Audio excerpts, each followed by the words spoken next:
Good afternoon, everyone. Welcome to the Appropriations, Transportation, and the Environment Subcommittee, the best subcommittee in the House.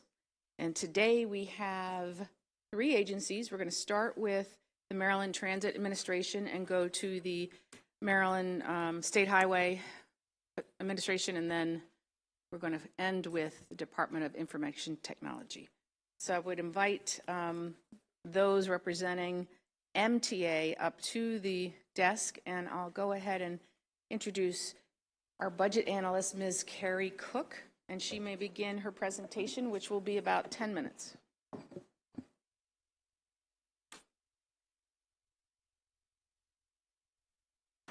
Thank you, Madam Chair. Again, Carrie Cook with the Department of Legislative Services to present the MTA FY25 budget analysis. Beginning on page 1, the fiscal 2025 proposed budget increases $59.4 million or 5.3% to $1.2 billion. The operating budget as introduced contained $96.7 million in reductions from anticipated FY25 levels. However, about $61 million of those reductions were restored by supplemental budget number 1.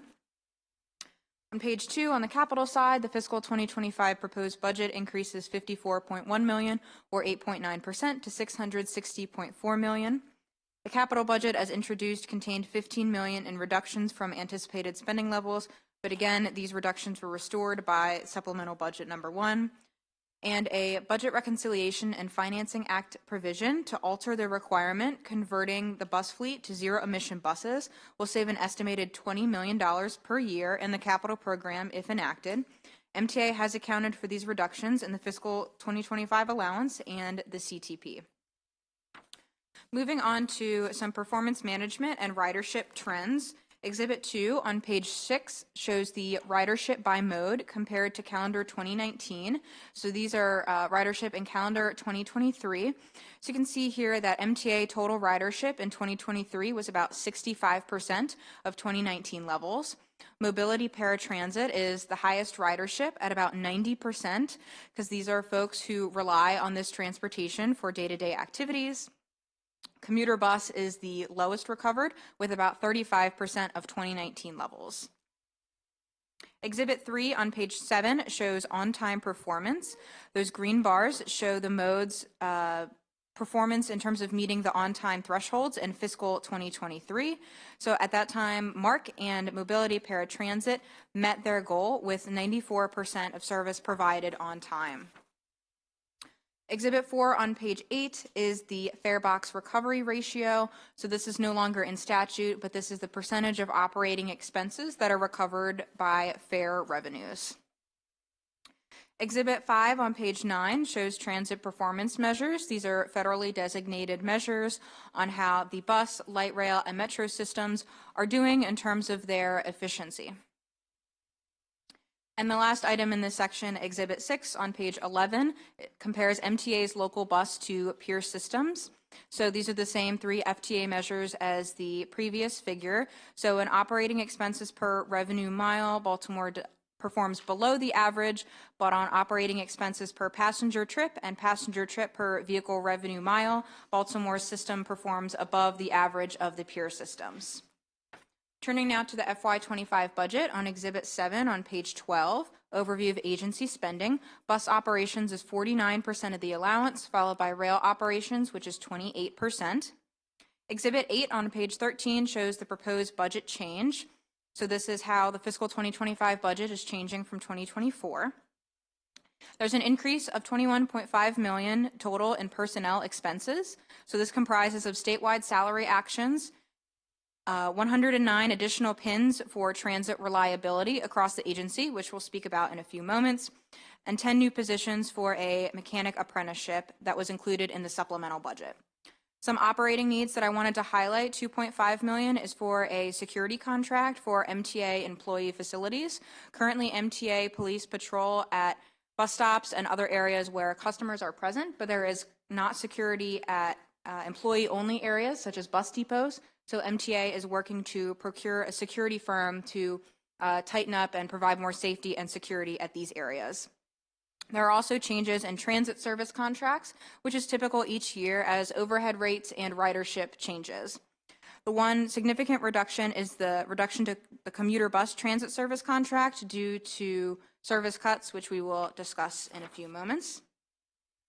And the top of page 14 has some technical adjustments to the budget as well. On page 14 and 15, a total of $112 million in MTA's combined operating and capital budgets was reduced in relation to the fiscal 2025 baseline in the budget as introduced, but a one-time infusion of general funds to the Transportation Trust Fund, which then becomes special funds, enabled all proposed cuts, except for some of the cuts in commuter bus services, to be fully restored. So the four items that were reduced and then restored is commuter bus service, which is partially restored. So in January, MTA released an official proposal for reduction of commuter bus services. In the budget as introduced, the program would have been eliminated in its entirety, but with the addition of supplemental budget funding, they're able to reduce rather than eliminate the program. So the proposal includes reducing some service on some of the lines, eliminating some of the lines, and two of the lines have remained unchanged. So there's more details on that on page 15. The agency will also undergo public comment and public hearings this spring to gain rider feedback, and they anticipate moving those changes in the beginning of fiscal 2025. Other changes that were in the budget as introduced before the supplemental included a reduction to locally operated transit systems or LOTS funding, as well as changes to the MARC system regarding its Brunswick line and state of good repair funding. And finally, at the bottom of page 15 here, I just wanted to note that commuter bus service was the only item impacted by these reductions given the supplemental budget in fiscal 2025, but MTA expects that absent significantly increased revenues, similar reductions in these items will have to be made in the out years, fiscal 2026 and beyond. Moving on to the personnel section, beginning on page 15, MTA has a vacancy rate of 5.22% at the time of publication. The fiscal 2025 allowance adds 108 positions throughout the agency to improve transit reliability. These include operational managers in all modes to support overseeing frontline employees, administrative staff, including human resources, to help fill all of these new positions, planning staff to work on new projects, safety trainers, and managers. An additional 10 positions were included in supplemental budget number 1 for a zero-emission bus maintenance mechanic apprenticeship program. Moving on to some of the capital side, Exhibit 9 on page 18 shows federal discretionary grants. So in addition to the formula funding, these are competitive grants that MTA has applied for and been awarded. I just wanted to highlight the $213 million for the light rail vehicle replacement project, which will be awarded in federal fiscal year 2024 and was recently announced. This will allow MTA to replace the entire light rail fleet. It will be supported by a $90 million state match in addition to some additional federal formula funding. Exhibit 10 on page 19 shows the program capital spending by category. And the bump in the expansion and efficiency category, which is that red bar, in fiscal 2027 is associated with higher costs for the Purple Line project based on the project timeline, and design funding for the Red Line project being expended in fiscal 2026. Exhibit 11 on page 20 and 21 lists the pay-as-you-go capital projects in fiscal 2025, which just comprises the data in that previous chart. Exhibit 12 on page 22 is the capital cash flow changes. So this is just illustrating changes in terms of project amounts due to timelines, supply chain issues, procurement timelines, and things like that. Exhibit 13 on page 23 and 24 is the capital cash flow changes. So this is breaking out that amount that was in the previous exhibit by project. Exhibit 14 on page 25 and 26 is the capital changes from the fiscal 2024 working to 25 allowance. So how projects are getting funded differently in the upcoming year as opposed to the current year. Exhibit 15 and 16 on page 27 and 28 is the first year spending for both design and construction, which is a new requirement that has to be included in the CTP. And finally, Exhibit 17 on page 30 is major changes from the previous year's CTP. So this includes projects that were added both to the construction and to the development and evaluation program in this year's CTP. Moving on to the issues section, beginning on page 31. The first item is regarding the purple line. So there was a recent announcement which described another delay associated with this project. So this delay will be going to the Board of Public Works for approval in 2 weeks, and it would push the revenue service availability deadline further out to winter 2027 and would also incur an additional $425 million. And this is on top of the previous delay that was solidified this past summer 2023. So the agency should discuss how the additional delay and contract modification may impact other projects and priorities, particularly given the current strain on the TTF and anticipated reductions in operating capital budgets in fiscal 2026. DLS further recommends budget bill language requiring MTA to continue providing bi-monthly status report updates on the Purple Line light rail project. Another item in this issue is regarding other transit projects. The Red Line project is still undergoing the planning phases. MTA anticipates announcing the preferred mode, which will either be bus rapid transit or light rail transit in spring 2024, and follow later in 2024 with an announcement regarding the locally preferred alternative, which means the route and the extent of tunneling or surface options. The Red Line is designated as a separate line item in the CTP. It is in the D&E program, so there is not yet construction funding planned because it still needs to go through several more steps in the D&E program before construction funding would be planned and obviously funding sources identified. Another item that came from that Central Maryland Transit Plan study was the North-South corridor, so a similar transit line serving the North-South region of Baltimore instead of east-west, and that is undergoing a final feasibility report that was completed in December 2023, and they expect to begin the corridor study this spring. Southern Maryland Rapid Transit Project was also added to the D&E program in the 2024 CTP, and they plan about $25 million in funding for this phase of the project throughout the 6-year period. The next issue regards state of good repair, beginning on page 33. So there were a few items in MTA's system that occurred during calendar 2023 that I wanted to touch on. In July, the Metro system had an entire system-wide shutdown for 5 days due to an electrical fire that occurred. This was the result of improper installation of equipment by an electrical contractor. It did cause some property damage and one minor injury to an MTA employee.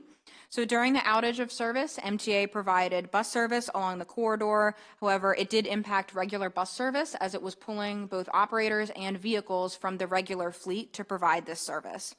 MTA is still working to calculate the total cost of this event, including lost revenues and expenses associated with the investigations and repairs, and they're evaluating this financial recovery options with council. Beginning on page 34, the light rail had suspended service in December 2023 to perform emergency inspections and repairs related to punctured conduit cables. So this was a more proactive measure because some inspections revealed that there might be an issue. So they shut down the entire fleet, and as each car passed inspections and was repaired as needed, they put it back in the fleet. They resumed service on December 23rd and offered free service to riders until January 2nd. Ridership levels on this mode did rebound shortly after service resumed, as January boardings were comparable to the previous year.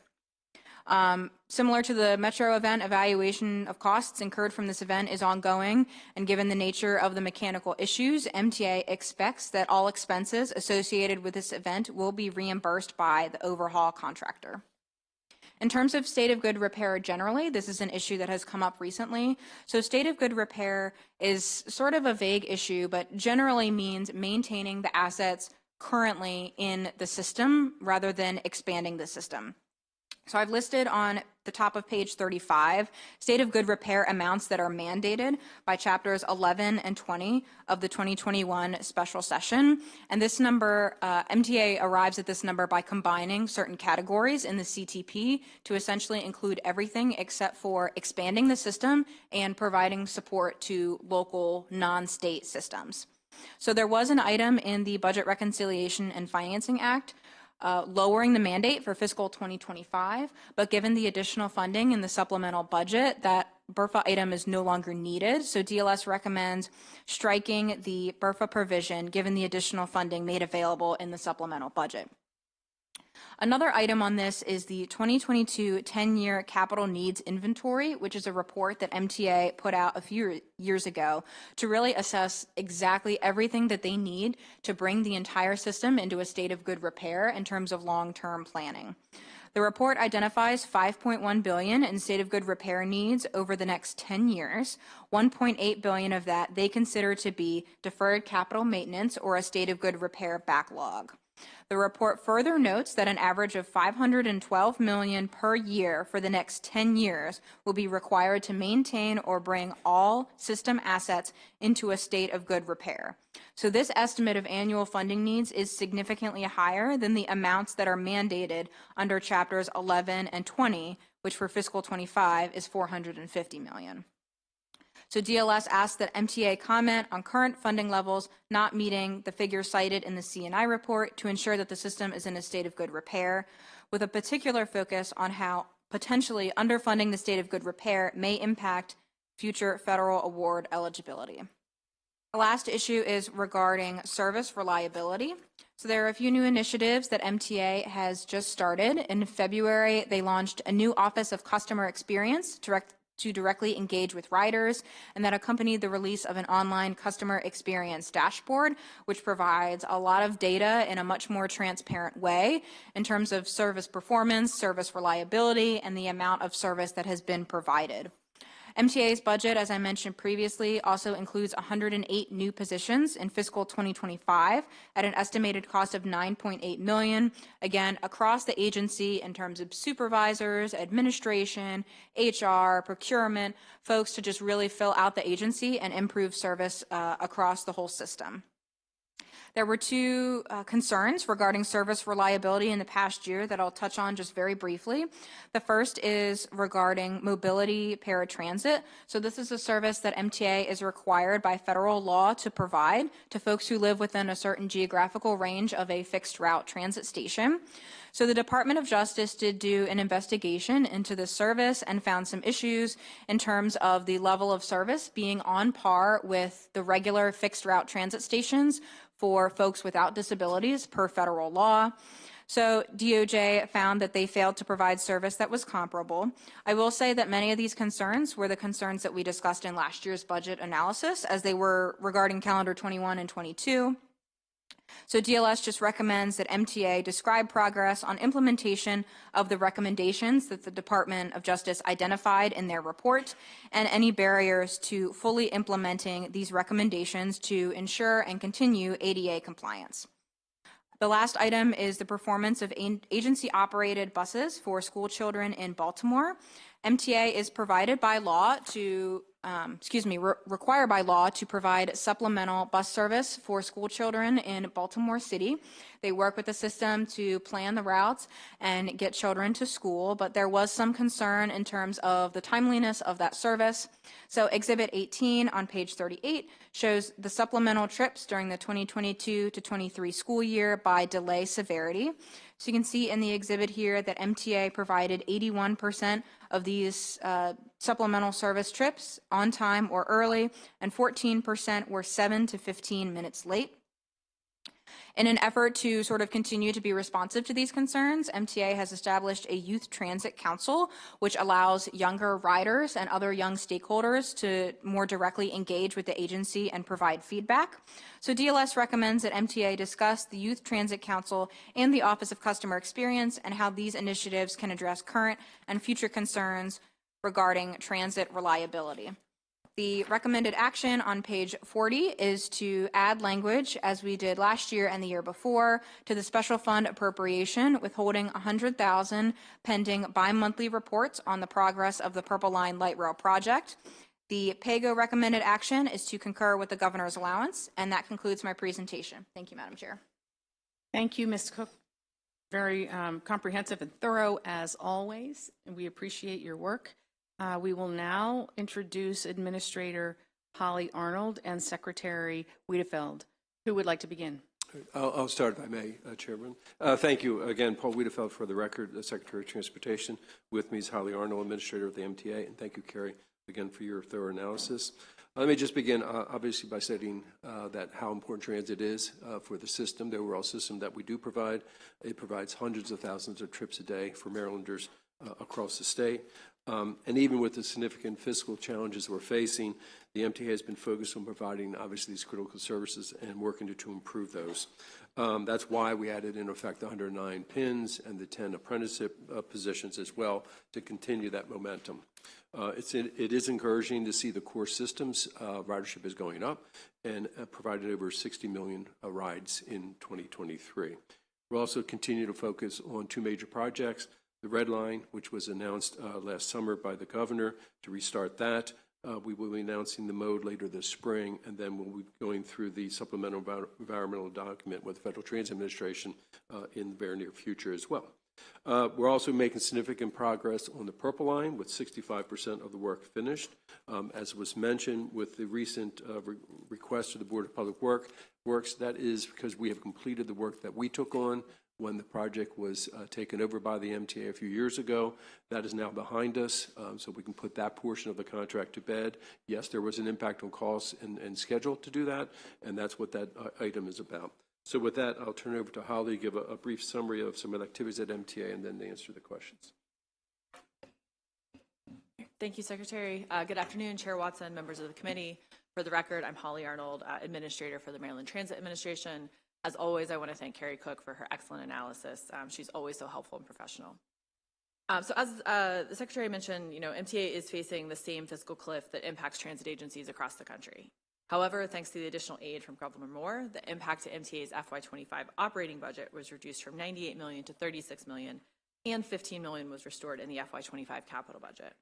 The funding includes $26 million to fully restore operating grants to the locally operated transit systems and to adjust that funding beginning in fiscal year 25 so that the allocation distributions are more equitable and responsive to changes in local jurisdictions' investment in transit service.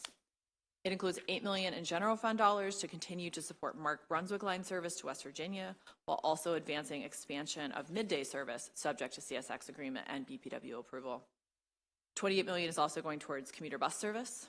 While our commuter bus has not reached pre-pandemic levels, we understand the importance of this service to connecting riders to job centers, addressing the climate crisis by reducing carbon emissions, and to our roadways by reducing congestion and promoting safer and healthier streets for our entire region. Last month, we announced our proposed adjustments to commuter bus. Those changes focus on maintaining access across all regions where commuter bus currently operates. We used ridership data and considered equity in both existing and potential access when creating the service reduction plan.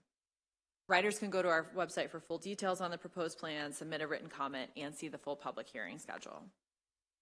In addition to operating adjustments, it was also necessary to implement reductions to the capital budget, but MDOT will continue to prioritize that all federal discretionary matches remain fully funded to keep our projects moving forward. While not without some challenges, I'd like to take a moment to highlight the successes that MTA has had over the past year. Last year, ridership across all transit modes increased by over 14% as we provided more than 60 million rides to residents and visitors throughout the region. Governor Moore relaunched the Red Line, a much-needed east-west transit project in the Baltimore region. The Red Line team has held multiple rounds of public outreach already, and the project has strong community support. In Montgomery and Prince George's counties, construction continued on the Purple Line, and that project now sits at over 65% complete. Last summer, we did provide interim relief to the contractor due to delays in completing the work MTA took on when the prior design builder left the project. We noted at that time that delays were continuing and a final resolution would need to occur upon completion of the MTA work. So as the Secretary mentioned, MTA has now completed our scope of work for the utility relocations as of October of 2023 and the Glen Ridge Operations and Maintenance Facility as of December 2023. We've been working with our concessionaire, and we have a proposed P3 modification that we are taking for Board of Public Works approval in mid-March. This change will adjust the project opening date from spring 2027 to winter 2027 and provide additional compensation of up to $425 million to the concessionaire. The modification does tie payments to major project milestones, such as the delivery of light rail vehicles and the completion of major project work on the University of Maryland campus. And the MTA team will continue to work closely with the community to deliver this critical project. On the MARC side, we signed agreements with Delaware and Virginia to expand service and further improve regional connectivity. We also partner with Amtrak on a number of critical projects throughout the Northeast Corridor, including the Frederick Douglass Tunnel, Susquehanna River Bridge, Bush and Gunpowder River Bridges, And we were successful in partnering with them to bring more than $6 billion in Federal Railroad Administration grant awards to Maryland. We're investing in our existing systems, and the first of our new Metro rail cars arrived on site in 2023, and we remain on schedule to start that new service in service in 2025. We also began the work to replace our existing light rail fleet with modern, accessible vehicles, which will guide that system into the future. And we were recently awarded $213 million from the Federal Transit Administration Rail Vehicle Replacement Program for this project. And I would like to brag, that is the second largest award in that program's history. On the administrative side of the house, we are very focused on reducing open positions, and we ended 2023 with a vacancy rate of 5.2%. That included a reduction in operator vacancies by more than 40%, which is critical in our efforts to increase reliability of the system. So sitting here today, our vacancy rate has continued to reduce and currently stands at 4.6% overall, with operator vacancies at just 1.4%. Finally, through all of this, we have remained focused on our riders and the communities we serve by establishing the Office of Customer Experience, celebrating with our communities at Pride, the Veterans Day Parade, AFRAM, and numerous other events. It's been a busy year for MTA and one filled with truly meaningful work. Transit is critical to the long-term economic success of our state. It is key to our efforts to reduce emissions and tackle climate change. And while the cost for individual vehicle ownership continues to grow, transit ensures equitable access for everyone. So with that said, I'd like to thank the MTA team for their outstanding work. It does truly matter. So now turning to the DLS analysis. On the first issue, we were asked to discuss how the Purple Line contract modification would impact other project and priorities. So I really want to note the Purple Line is a critical east-west connector across Montgomery and Prince George's counties. It will improve travel time and provide access to hundreds of thousands of Marylanders. As I mentioned previously, we are seeking approval of a contract modification from the Board of Public Works in mid-March. And we'll be updating the draft CTP this fall to include the full cost of the change order. MTA will strive to continue a focus on funding safety-critical and state-of-good repair projects as we adjust the budget to accommodate the Purple Line. The DLS analyst also requested MTA comment on current funding levels not meeting figures cited in the C&I report. I do want to note that thanks to Governor Moore, the FY25 budget is sufficient to meet the levels noted in the Transit Safety and Investment Act. And we're starting the process now to update the C&I for 2025, which will likely show higher needs primarily due to inflation. Right now, our main focus is on project delivery. We need to be able to show that we can be good stewards and spend the dollars that we do have. So in that vein, we have added PINs or positions to our procurement department, and we've brought on consultant support to identify process and procedure changes that will allow us to increase that spending. We've also created a project management oversight department that is helping us to better bundle, schedule, and plan for projects to minimize rider disruption. Regarding progress on implementation of the Department of Justice recommendations for mobility paratransit, we recognize the critical service that mobility provides to our riders. To understand existing and future needs, MTA is taking on an internal study of our mobility program. We're planning to produce a 10-year projection on ridership and staffing levels needed to operate mobility services, as well as determining information on system improvements and any necessary vehicle replacements. So we're still in ongoing discussions with the Department of Justice, so I can't get into details, but I want to note that we are working closely with them and we are committed to continuous improvements in our paratransit service. Finally, we're asked to discuss the Youth Transit Council and the Office of Customer Experience. First, I am very excited to kick off the Youth Transit Council this year. The members have been selected. We have 20 members from throughout the region. They held their first virtual meeting, and I look forward to joining for their first in-person meeting later this spring. The voices of the Youth Transit Council will help us to better identify opportunities to improve service for young people. The Office of Customer Experience was created last fall, and we recently hired our first ever Rider Experience Director. This team will be engaging with our riders on the system through focus groups, surveys, and ride-alongs. Governor Moore says we need to be data-driven and heart-led, and that's really what this office helps us to do. We're going to use the stories collected by the customer experience team tied with our data to make more rider-focused decisions. So with all that said, I'm happy to turn it back to the Secretary. Thank you, Holly. We'd be glad to take any questions or comments you have. Thank you. And Administrator Arnold, we're glad that you went over all of the good things that are happening with MTA, and we know you are very competent in your responsibilities and overseeing the many, many, many issues and challenges that have come before you in the last 12 months, so we appreciate that. We'd like to start with sort of the biggest news of the past week, which is the Purple Line additional, possibly as much as $425 million Would you tell us how that breaks down by fiscal year? So it is really spread out through FY '24 through '29. The biggest impact in any one year is about $100 million, which is kind of what we expect at FY '24 and '25. And then it kind of slows down 26, 27, 28. It's tied with milestones. So again, as they hit certain milestones, the payments are associated with that. So we really are trying to incentivize them to hit those milestones earlier so that they can get the money sooner. Understood. And so we had heard 62 for 24. Is it 62 or is it 100? So there's I think a $62 million payment when we first sign, and then if they get the vehicles here as we expect them to, it'll be another $40 million. All within fiscal year 24? Yes. Okay, and then another 100 in 25. And at this point in time, with the budget that you have, where will the fiscal year 24 money come from? If I could, so what we do, we will basically, as you know, we have over $3 billion worth of capital projects that are currently moving.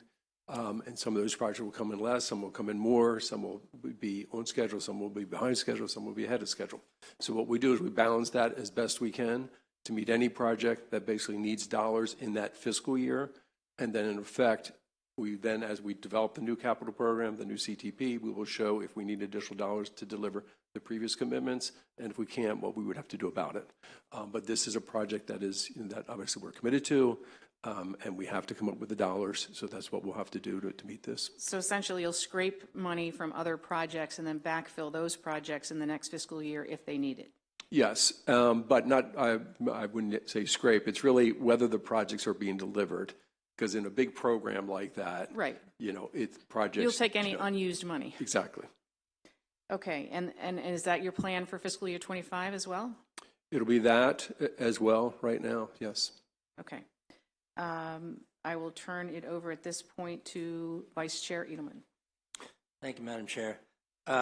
Just to follow up on that question, well, let me say this to start. It's great to see you both. Thank you for everything that you do. There's no question, as Chair Watson said, that you are managing a significant system that's including construction on the Purple Line, planning for the Red Line, and also operating a multimodal system in the region. So that's a lot, and you're doing an excellent job, and you are doing it with, as we can all tell, not enough resources. So let me start by saying that. Specifically on the Purple Line piece, do you expect that the funding that you're going to have to allocate towards the Purple Line could include money that is currently programmed for state of good repair funding? No, would not be. Okay. So basically would be, again, and I'm taking it from the department-wide perspective, not just MTA. Okay. So, and again, we'll monitor the program where there's dollars that aren't being spent in this fiscal year that will apply to this project. Okay. The fact that you have to undertake that kind of a process is a result of the fact that we don't have sufficient revenues to operate the system that we are aspirationally looking to operate, right? Ideally, you wouldn't have to do that. Right? Ideally, you wouldn't have to play that, I would say the term shell game, although that connotes a nefariousness to it, which I know you're not doing, but playing that game of having to move money around from one piece to the other to try to make everything work. The question I have for you is, if we don't see new revenues come into the system, what are we doing in FY '26 when we're back next year this time? If I could, definitely, I mean, there's a revenue issue, and we've been talking about that quite a bit. But this does reflect a bit of a normal process, to be frank. We always have projects that occasionally come in higher, and we have to adjust with them within the dollars we have. So that is fairly standard in how you manage a big capital program, just so we're clear on that. In terms of 26, yes, what this adds in effect to the dollars that we need to support everything that we've all agreed to do right now. It adds to that number. Just as if a project at the airport came in higher or at the port came in higher, we'd have to do the same thing. Okay, understood. I appreciate that. Shifting to another significant expansion that we're planning to do, which is the Red Line. It's my understanding from the analysis from Ms. Cook that current design money for the Red Line will run out or be expended in FY27. The amount that we've programmed in the CTP will run out in FY27. The question I have is, do we expect that the amount that's in there now will be sufficient for the design work that we need for the red line? And if not, what is the plan when it runs out? We will have to add additional dollars to that portion of the project, again, to line up for the federal dollars we're trying to get. So when we come back in with the next draft of the capital program, because it's in the outer years, we'll have to identify that as a need to keep that project moving on the schedule we want to keep it moving on. Okay, but that doesn't even take into account construction dollars in a system that we've all already noted is $3.3 billion below, where we need it to be to fund everything that we need. So we're going to need to find those construction dollars somewhere, and it's going to be way more than the design money, obviously. Correct. Okay. Then one question on the state of good repair backlog that we have. The current sort of baseline is from the Transit Safety and Investment Act. And based on the restoration funds and the supplemental budget that the governor provided, that gives us enough to not need a BRFA in FY25 for our state of good repair money, because we're hitting at least that minimum amount as mandated by the Transit Safety and Investment Act. What is the, putting that aside, what is the full amount that we need annually to be appropriately taking care of our state of good repair backlog? The prior CNI was identified as $512 million per year.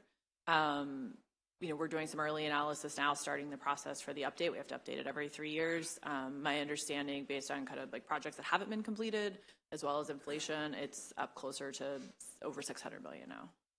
Okay, and the amount that we allocated based on the Transit Safety and Investment Act, I think this year is about 400 and something million, right?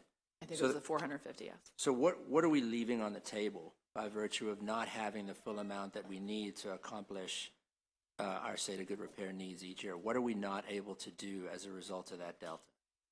I mean, it just depends on the project, right? Like, we are always prioritizing our projects. We have a very thorough prioritization projects. We have a very thorough asset management system that gives us a lot of data that we're able to use and kind of plug into that and identify, we prioritize safety above all else. So if there's a project that like really needs to move forward because of safety, it's going to jump to the head of the line. We do look at, when we're making these decisions, how many riders are impacted. So ridership is a key component. We have an equity component that we also consider when we're making decisions. But yes, I mean, the backlog will continue to grow. Okay. And, there's two pieces to that puzzle, right? One is the amount that we are allocating and programming, and the other is the amount that we are spending. And in your agency response, you noted MTA is focused on improving project delivery practices to ensure that all allocated funding is fully spent. Do you have a sense on how much of the funds we have allocated for state of good repair we're actually spending in a given year? I can follow up with the specifics, but for the past few years, it's been closer to 60 or 70%. We've not been spending at the level that we need to. There's a couple things associated with that. First is COVID. We were doing better pre-COVID, just very honestly, and then COVID did change our ability to spend quickly, both in terms of like during COVID, we couldn't have contractors in this, right? Like safety briefings had to be changed because they couldn't be in the same room with each other, right? So like that slowed things down. Then as we have come out, the supply chain just really still has not stabilized. We've had to change how we buy things. The amount of procurements that we're doing as a department has tripled basically from where it was previously. And one example of that is, brake pads, just throwing this out there. We used to be able to buy 10,000 brake pads from one company, one purchase order done. Now, because of supply chain and when things are coming and we need to make sure we're getting these so we can continue service, we've split that up into 5 separate procurements. So it's 5 companies for 2,000 each. So it's still the same amount, but it's that 5 times the amount of procurements we used to have to do. And that's just one example, and that's kind of still happening throughout the entire agency. So we're obviously prioritizing every single time the operations side, like we need to get the service on the street. And what that means is sometimes the capital falls a little bit further behind. I mentioned before we added PINs to our procurement office. So, thank you to the Secretary for the additional PINs. We've added 3 positions.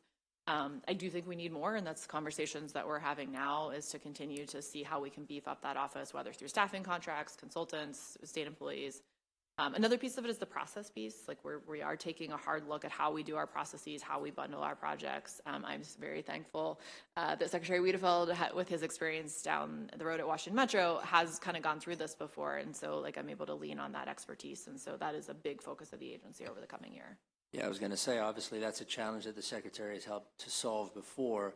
We're hopeful that we can really make a lot of progress on that because that's hundreds of millions of dollars. And for us to be able to make the argument that we need more money coming into the system, we have to be able to show that we're spending it appropriately. Yep, absolutely. We fully recognize we need to be better stewards of the dollars that we do have. Right. Delegate Madam Ruff. Chair.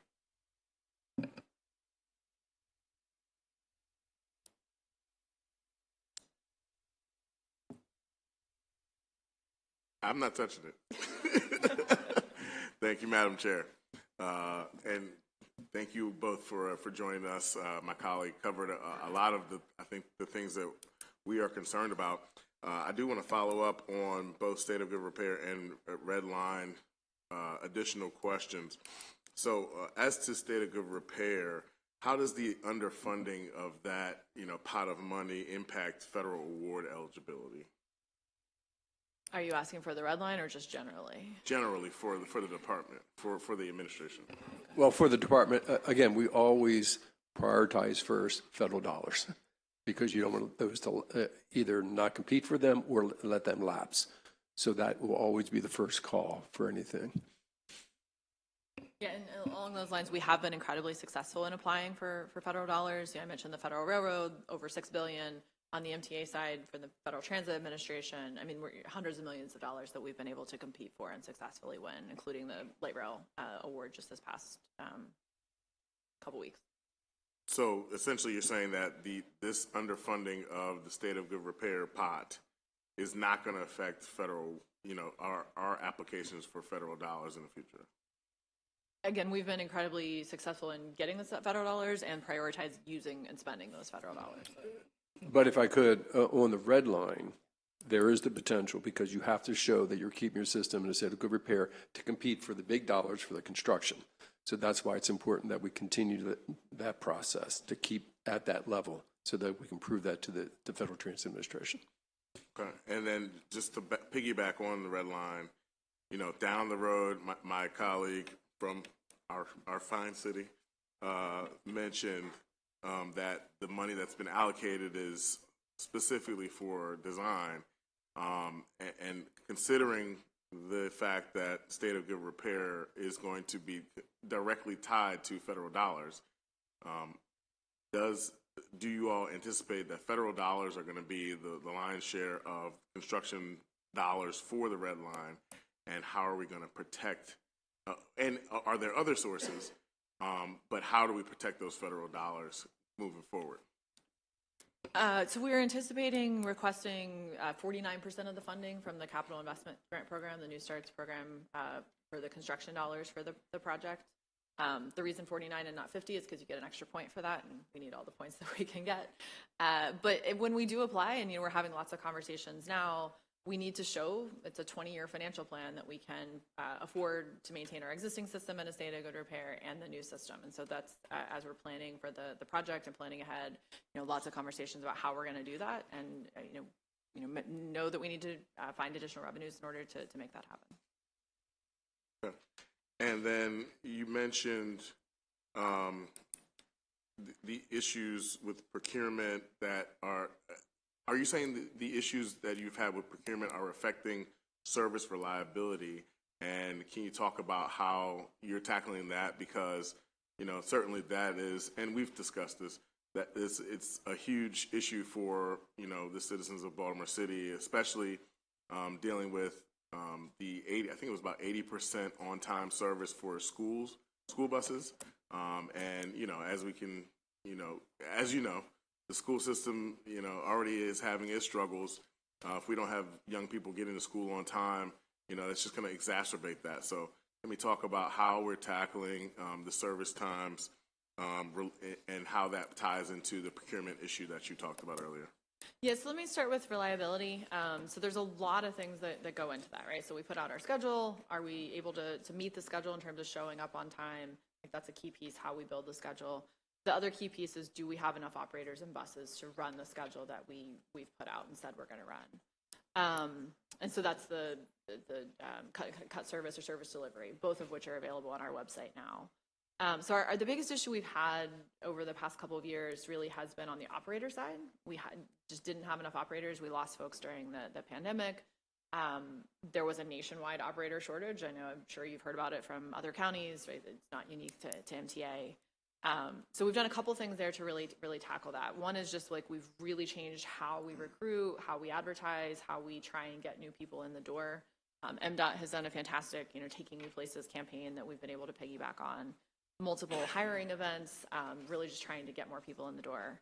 We also made an agreement with our union, ATU Local 1300, last summer that allowed us to change the time it took to get to top rate. So it used to be 5 years to get to top rate. Now it's just 3 years. And so, the Secretary did sign off on that and allowed us to basically bring people in at a higher wage. So now on the operator side, like I mentioned, we have a 1.4% vacancy. We have solved that issue. The other piece of it is, do we have the buses available? And that's where the procurement piece comes in. Again, the supply chain of it. It used to just kind of like you press play and like you get the equipment, you get the stuff when you need to. We had an issue this past summer where we couldn't get tires. It just constantly kind of pops up different things with different supply chain issues. And so we are continuing to evaluate how we're buying, who we're buying from, where we're buying from. It is just a constant that we didn't have to do before, right? The procurement officer job has changed tremendously with the amount of procurements and how they have to do it. And so those are the pieces that we're continuing to evaluate as we move forward, evaluate the staffing levels, evaluate how they're doing things to focus on that reliability piece. Thank you. Delegate Solomon? Touch it. All right, thank you. Thank you, Madam Chair. It's good to see you both.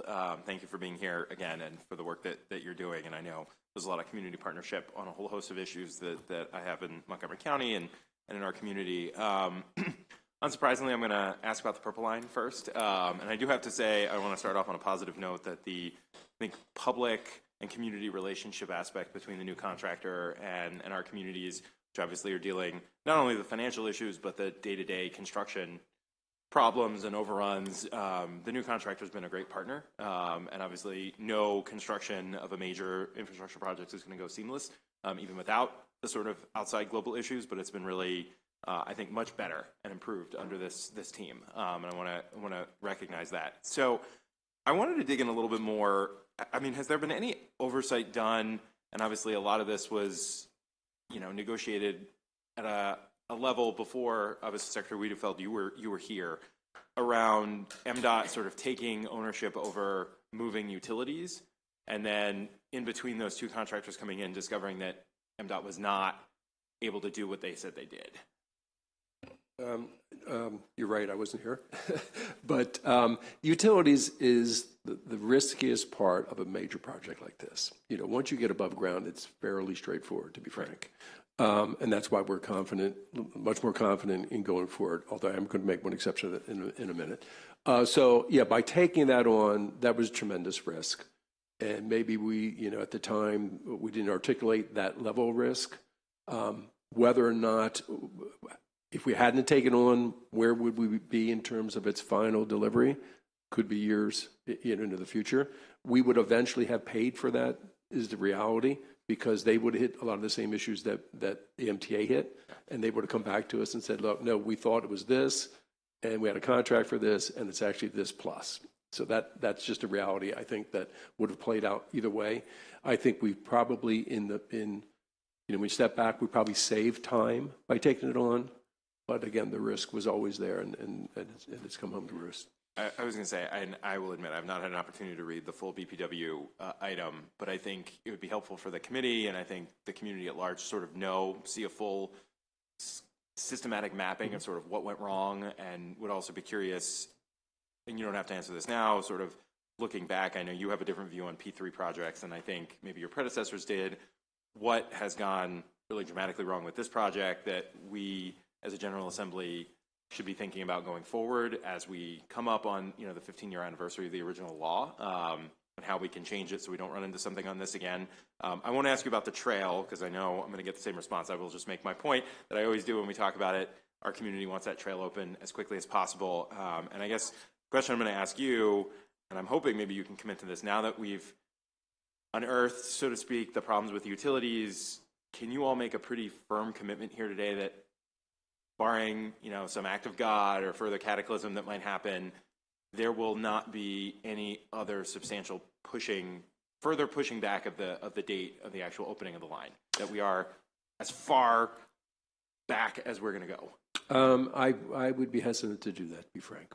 And the reason I said this was the point I was going to make earlier. The one large part, the construction part is straightforward now going forward. And we generally have, the stations and the rail lane, all that is pretty straightforward. The one large element out there still is what's called the systems work.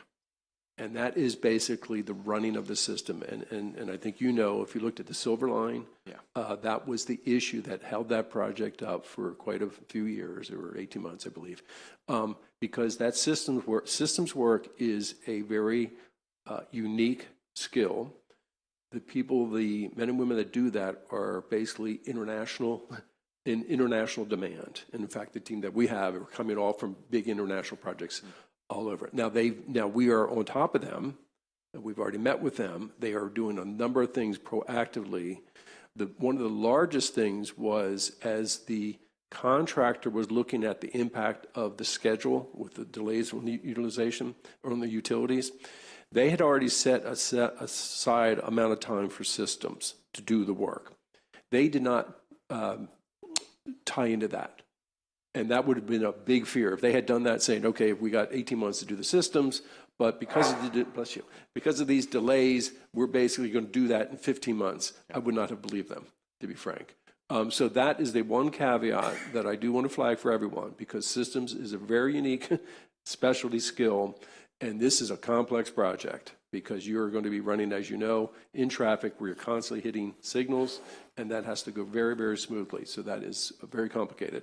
So I've been trying to throw this flag up for people just so they do understand that has nothing to do with anyone miss something. It is the nature of these big projects, big transit projects. So I just want to throw that out there. Matt, I have one other question if you're comfortable with that.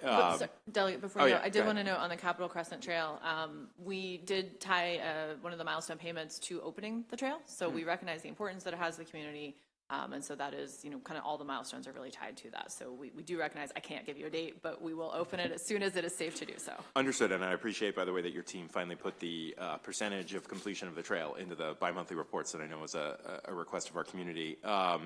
I will just say, and I'll follow up with you offline on this, making sure that we've got a plan in place when the Purple Line closes some of the metro stations later this summer. That's a huge chunk of the Red Line in my district, and just making sure that we're working with the county to provide services there. Just switching gears or switching modes to Mark Rail. Really glad to see that the Brunswick Line stuff was restored. I know we're going to go into a little bit more detail of what that's going to look like. I hope that includes a robust public outreach campaign, because I think, frankly, I think a lot of folks in the Montgomery County portion of the Brunswick Line don't know how wonderful it is that you can get into DC so much quicker, frankly, than you can on the Metro. And I think we'd get a lot more ridership if people understood that, especially going in a couple of days a week. But the question I had for you is, you mentioned the service into Delaware. I know we signed the MOU, and there was some back and forth over when we'd actually start running trains into Newark. Can you give an update on where that conversation is with the state of Delaware on that, and when or if we may see service on that? Yes, and actually, let me go to the Brunswick Line real quick. So you mentioned the Red Line WMATA shut down this summer due to the Purple Line. There's tons of coordination there. I do know we will still be running service on Mark. So for folks who maybe were taking Metro, they can learn how wonderful Mark is this summer, because we still be providing that service. And we are planning a very robust public outreach campaign. It's a pilot. I want it to be successful, and so we need to make sure that that's going to happen. So regarding service to Delaware, it's really less with Delaware at this point, and really more with Amtrak. So Amtrak is planning a lot of work on the Northeast Corridor over the coming years. There's billions upon billions of dollars that they've received to do a lot of their state of good repair backlog and major projects. And so what we're working with them on now, and the concern that they have, and we do have too, frankly, is we don't want to start service and then have to stop it because they're doing major work. And so the Susquehanna River Bridge is one such project. So I can't give you a date other than we're still working towards it. We're still taking a look at what might be required. There's lots of conversations about, could we tag onto an Amtrak train rather than running a MARC train, and so all those are still ongoing. Part of the issue is that Amtrak ridership has rebounded substantially, and so like they don't actually have as much capacity as they did before. So it's a good problem to have, but one we're still working through. Okay. Thank you, Madam Chair. Thank you. And to follow up, Mr. Secretary, when you talk about systems, that includes testing, right? Yes. And are you talking about time or money or both? Could be both. Generally, time is going to cost us money at the end of the day. Okay. But again, we are on top of it now. We have been meeting regularly with them. They give us a thorough presentation, even though this doesn't really kick in for another year to 18 months, realistically. But they are doing their homework now to try to avoid as many issues as they can. Okay. So we'll continue to push that very hard. Thank you. And before we go to Delegate Metzger, I just have one quick question about the LOTS grants formula. Administrator Arnold, can you tell us how you have updated or changed the formula for the LOTS grants this year, or have you? It will be updated for FY25. Okay. So the formula that we discussed over the fall at the CTP tours will be the one that we implement. We've done a lot of work and outreach with the local operated transit systems. They have a spreadsheet that kind of know what's going to plug in and what amounts they expect to get. And I also want to be clear that, it is a formula. This is our first time doing it. We would like to, reserve the opportunity to make changes based on feedback from the lots, based on feedback from our team as they move forward. So you expect to do that in the next CTP, which would be for fiscal year 26? So for operating, so FY25 operating dollars. So you're doing it for this coming budget. fiscal Okay. year, yes. For people who are watching, can you just give us a global overall summary of what you're doing differently with the LOTS funding? Yeah, so quick and dirty is I don't know that there was a formula before. There may have been one 20 plus years ago, but no one at MTA who is still there is aware of it.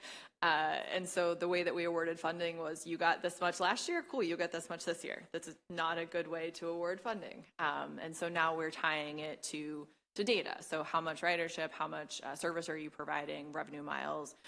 It's a fairly comprehensive formula that has been developed, some of it from FTA. So we take the overall Federal Transit Administration formula and then pull it down with some changes to represent the service that folks are running here in Maryland. And was the response to those changes generally positive? Generally positive, some questions, some, folks wanted to kind of dive in more, but I think overall everyone is excited to see an actual formula and see it based a little bit more equitably on the service provided versus just that's what you got last year. And you reserve the right to tweak it as you go forward? Yeah, I think we need to. I think Right. we need to be able to adjust it based on, again, we realize something's not working, let's go ahead and change it. Thank you. Delegate Metzger. Thank you, Madam Chair. Mr. Secretary and Madam Administrator, I need to say I've never seen such a more professional group of people. Got a great team. The state of good repair has been mentioned a lot of times here today. And I have a couple of questions, but what does the state of good repair mean to you? You want me to go or you to go? Is it actually a definition? I was going to say, we use the federal definition, which is basically that an asset is able to kind of work as it's supposed to, basically boiling it down. So that doesn't mean that everything is in a perfect condition, right? There's a 1 to 5 scale. It doesn't mean everything's a 5, but generally we're somewhere 2.5 and above for all of the assets so that they can work as they're supposed to for as long as they're supposed to. The reason why I ask is I was raised working at a car wash. And I tell you that what irks me more than anything is to see a dirty car. And that was 60 years ago that I worked at a car wash. I'm 70. I was 10. But when I see dirty buses, I get irritated. I honestly do. And Friday night was the icing on the cake. I'm in the heart of Essex. And there's 2 buses behind each other. And you literally could not see almost on the inside. The windows were so filthy dirty on the outside. So that told me that you're short on staff. And then let me just move to the next question, because I'm on this roll here. We're getting a new fleet of light rails. So what are we doing with the old light rails? Are we going to attach them to make the trains a little bit longer, or are we just going to put them up for auction and So they will be replaced. So the current light rail vehicles are, they're past their useful life. We've been having a lot of reliability issues with them. Our mean distance between failures is not where it needs to be. That said, buying new rail cars, not like going to a car lot where I just go and I pick one and I bring it back and we have them. There's a pretty long process that we have to go through in terms of procurement. Then once we do have a contractor on board, there's still a couple years of design. Then we actually start to receive the rail cars, but the systems testing does exist with that. So we have to, there's a signal system, so we have to make sure the new cars will work with the signal system, which also needs to be replaced as part of that project. So for the existing cars, we need to keep them going for probably another 6 to 10 years, and then at that point they will be retired. We'll either give them back to the contractor for scrap. Sometimes they're put in water to be coral reefs. Like there's all sorts of things that happen with them. Kind of a oyster graveyard. There we go. Which brings me to, I love the MARC train. As you know, we've talked about this a little bit before. Have you ever worked on more schedules to go to DC and throughout the day than just a couple of them? Because when you get to DC, you can't get home. So yes, we don't own the rails though. So we don't own the Penn line. We don't own any of the lines. We're what's called a virtual railroad. So we have all the equipment. We own some of the stations, but we don't actually own the tracks that we operate on. So we have to negotiate with the track owners. So Amtrak on the Penn line and CSX on the Camden and Brunswick lines for additional service. So that's what we've done. We mentioned the midday service on the Camden line. CSX is typically very resistant to giving more service. They've been a little bit less so, but there is a cost associated with that. And then similarly on the Penn line, additional service requires approval from Amtrak. As part of our negotiations for the Frederick Douglass Tunnel, once that opens, we do have additional slots to provide additional service. But right now the capacity limiter is kind of the bottleneck at the Frederick Douglass Tunnel. And I'll end with this. Can you get the buses cleaned? I will get those buses cleaned, absolutely. Take it back. Yes, I'll make sure the team is aware. Thank you. Delegate Ruff. Thank you, Madam Chair. Just 2 quick follow-ups. And I wanted to know first, I think we had discussed that you were having an issue with folks not showing up to work. I'm wondering if you could just address that and see if there's a strategy that is in place or some sort of campaign to find folks that are, reliable and going to be loyal, operators, especially for your fleet. Yeah, absolutely. So absenteeism has been an issue for MTA for as long as I've been around. I know you dealt with it back when you were administrator.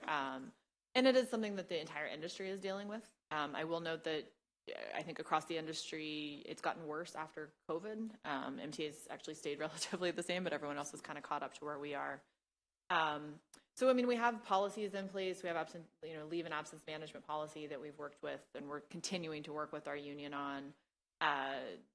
Holding people accountable, ensuring that they do show up. We stress the importance of showing up at every operator graduation. Every single speaker is talking about the importance of showing up. We do have an incentive in our union contract. If overall the entire union hits a certain rate, they get a bonus. They've never got it, but I would love if they were able to get that.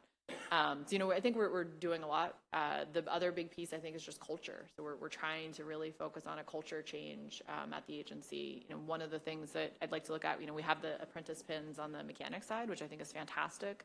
Creating a mentor program on the operator side as well to really, people are getting mentored, and so get them mentored with the people who are showing up and are showing them the good and right habits, and really kind of focus on that culture change. The other piece in terms of improving the reliability is just the extra board. So extra board is folks who aren't necessarily assigned to a specific run. And so that's what we've been trying to do is build up that extra board so that we can get to like a 25%, which would ensure that if folks do call off, we have someone who's there ready who can take their place and operate service. Sure. And then as to the revenue issues that we've been discussing, and feel free to pass on this question if you'd like, but do you guys have any recommendations or things you would like to see as a potential solution to the revenue issues? Any strategies or ideas there? Sure. I think, and again, this has been discussed, there's some structural issues with the trust fund. A lot of it is around the growth of operating costs far exceeds our revenue growth. And that, continues. just given the nature of operating, and particularly in the transit arena, where primarily 70% of their cost is just the people that have to run the buses and maintain the buses and the vehicles. You need them to show up. Yeah, that's true. That's true. But on that one, very quickly, I've worked directly with the president of ATU, and he is a partner in that, because it's as much cultural. But I think some of the steps that we've taken in terms of bringing in people that see this as a career, right, particularly as you're bringing in younger people, is a key for us. So we're sort of working hand in glove on that. I think that takes time, but that's the approach we're taking, both in terms of some of the salary and the commitment. We've also incorporated the MTA into our NEO, our new employee orientation, to say, no, you're in this very large organization where there's lots of opportunities for you for a career here. And again, that starts to recruit differently, gets a longer term return on that. So anyway, to your main point, that is a structural issue we have with the trust fund. It's nothing new. It's been talked about for years, where we have two major transit systems that we don't have a dedicated funding source for, which is unique in the country. For the major transit systems in this country, they generally have a dedicated source, just given the nature of the type of the cost and the needs that you're trying to serve. So, are you saying, do you have a recommendation, or? I'm just saying that it is an issue, I think, that has been thought of and discussed repeatedly, but that's a big policy discussion. Okay. Mm-hmm. Thank you. And to wrap it up, we will go back to our Vice Chair Edelson. Thank you, Madam Chair. Just to close it out on personnel, which is obviously a critical issue, you mentioned that you've lowered the vacancy rate, which is excellent, and I think it's even lower now than it was in our analysis. According to the analysis, there is still around 62.5 vacancies above turnover. I'm guessing that number is a little bit lower based on what you told us, but can you give us a sense of what that number is made up of, what those positions are, and if there is a plan to hire for those positions, or what the plan is to hire? I'm sure there is a plan. Yeah, so currently, I think we have it changes every day, but give or take right around 130, 150 vacancies. The majority of those are our union represented positions. So I think the biggest chunk of those are our police officers. We are, this is across the country. It's hard to hire police officers, and so we've been very creative with how we've been recruiting. We do have a number of folks in the pipeline right now, but that is the largest amount. The other one is the more of our skilled positions. So we have some very skilled positions in our radio shop that require like an FCC license, and so just trying to recruit for that type of position, like not anybody can do it. I think those are kind of the two biggest chunks. But again, we've changed how we recruit, where we recruit. We're doing more partnering with community colleges, outreach that we haven't done before, and have made a lot of progress moving forward. Understood. Great. Thanks so much. Any remaining questions? All right, now we will move to our public hearing portion of the hearing, and we have a 2-minute time limit. The first is John Laria, Baltimore Regional Transit Commission, and the second is Eric Norton, Central Maryland Transportation Alliance. Thank you very much, Administrator Arnold and Secretary Wheatfield, for your participation and your thoroughness in this hearing. You may begin. Thanks, Chair Watson, members of the subcommittee. John Laria, Chair of the Baltimore Regional Transit Commission, also a member of the Train Commission, which I'm sure you know all about. I'm testifying here today largely as Chair of BRTC. The BRTC, as you know, was created in pursuit by the General Assembly last year with a mission to engage state and local partners in pursuit of an ambitious vision of oversight and advocacy for the Baltimore region transit system. Until BRTC, MTA was one of the, maybe the only major transit system in the country that had no sort of oversight board. So we're focused on, as I said, accountability and advocacy. We'll handle accountability with MTA going forward. Advocacy is what we're here for today because you're the appropriators. And what MTA needs is resources. And so here I am. I am very encouraged that the administration has prioritized transit in the proposed CTP in that there are more funds available in the current 6-year than in the prior 6-year. But unfortunately, there is intense competition, if not conflict, between improving and expanding the system and doing what is necessary to keep things running both functionally and safely. There's just not enough money to do both responsibly. Now, many stakeholders and projects vie for these resources, and the balancing of these priorities and allocating funds equitably is everybody's challenge. Many transit agencies across the country, including MTA and WMATA, are facing a fiscal cliff because of rising costs and the withdrawal of federal resources post-COVID. That said, I would note that MDOT's 6-year financial forecast does include funding to address the operating budget shortfall at WMATA. It provides a $1.1 billion contingency on top of its operating budget. Now, I've been educated since I gave this testimony last week in the other chamber that it's not as simple as it sounds. And I would say it's not as simple as it sounds. It's absolutely true. But the opaqueness of it is one of the fundamental issues. We have got to get to the bottom, for MTA's sake, of where the money is and how it's going to be spent. And that's something that BRTC is very focused on your behalf and on others. We are not in any way trying to create a WMATA versus MTA competition. But we have to make sure that there's equitable treatment of both systems. Also, even people who want to debate WMATA versus MTA, nobody disagrees that the MTA's proposed budget includes the Purple Line, which is not in Baltimore. And that Purple Line cost increases comprise a very significant portion of the total in MTA's capital budget in the CTP. Yet, as you just heard, $512 million in the last capital needs inventory, going up to, say, $600 million, and enormous needs at the MTA, particularly within MTA's core service area. So inadequate resources prevent us from achieving the robust and effective transit system that the Baltimore region deserves, and by extension, that the state of Maryland deserves. There's just not enough revenue to keep the existing system in a state of good repair, let alone the resources to expand and to improve it. I truly hope that we can come together around a solution that equitably addresses immediate needs and also creates a sustainable model for the long term. On behalf of the BRTC, thank you for the opportunity. I hope we'll be seeing much more of each other as the BRTC gets its legs under it. And I thank you very, very much for your hard work and your attention today. Any questions? We appreciate your testimony, and as you probably are following, the House of Delegates has a number of bills in that would raise revenue for the Transportation Trust Fund. So stay tuned and help us convince our colleagues across the street that it's something we need to do this year. We will be there with you, Madam Chair. Thank you. And we now have, why don't you go ahead and introduce yourself? Yeah, hi. I've been assigned to represent Eric Dworton here. Eric is right there.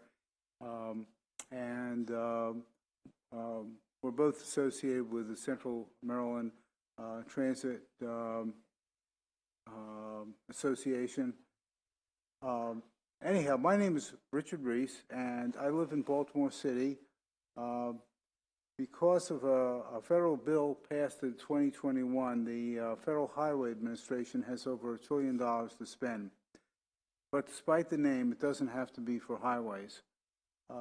Let's avoid bad transportation options. Single occupancy vehicles are the least efficient option, and it's largely what we have now. We experience it as debilitating traffic congestion. The cars and other vehicles emit climate and health-harming pollution. The state highway budget should be trimmed to reflect this reality. Now, on a personal note, my extended family, including myself, my daughter's family, my wife, we walk and bike to restaurants, for groceries, and to work. This is, we especially appreciate being in Baltimore and be able to do that. I take my grandsons to the Maryland Science Center on transit buses. So anyway, the sensible solutions for transit augmented by bicycling and walking. Bicycling is the most efficient form of transportation, with walking a close second. To make them really work, we need an extensive and well-maintained network of bicycle lanes and sidewalks.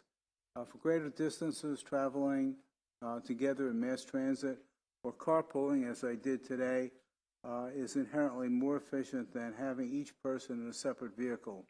Thus, dollars should go toward fully funding WMATA and Baltimore Transit, retaining commuter bus routes, and building a robust network for bicycles and pedestrians.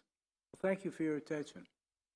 Thank you. And just for the record, you're from Central Maryland Transportation Alliance, and your name is Richard Reese, R-E-I-S. R-E-I-S. Okay, Right. thank you very much. Do we have any questions?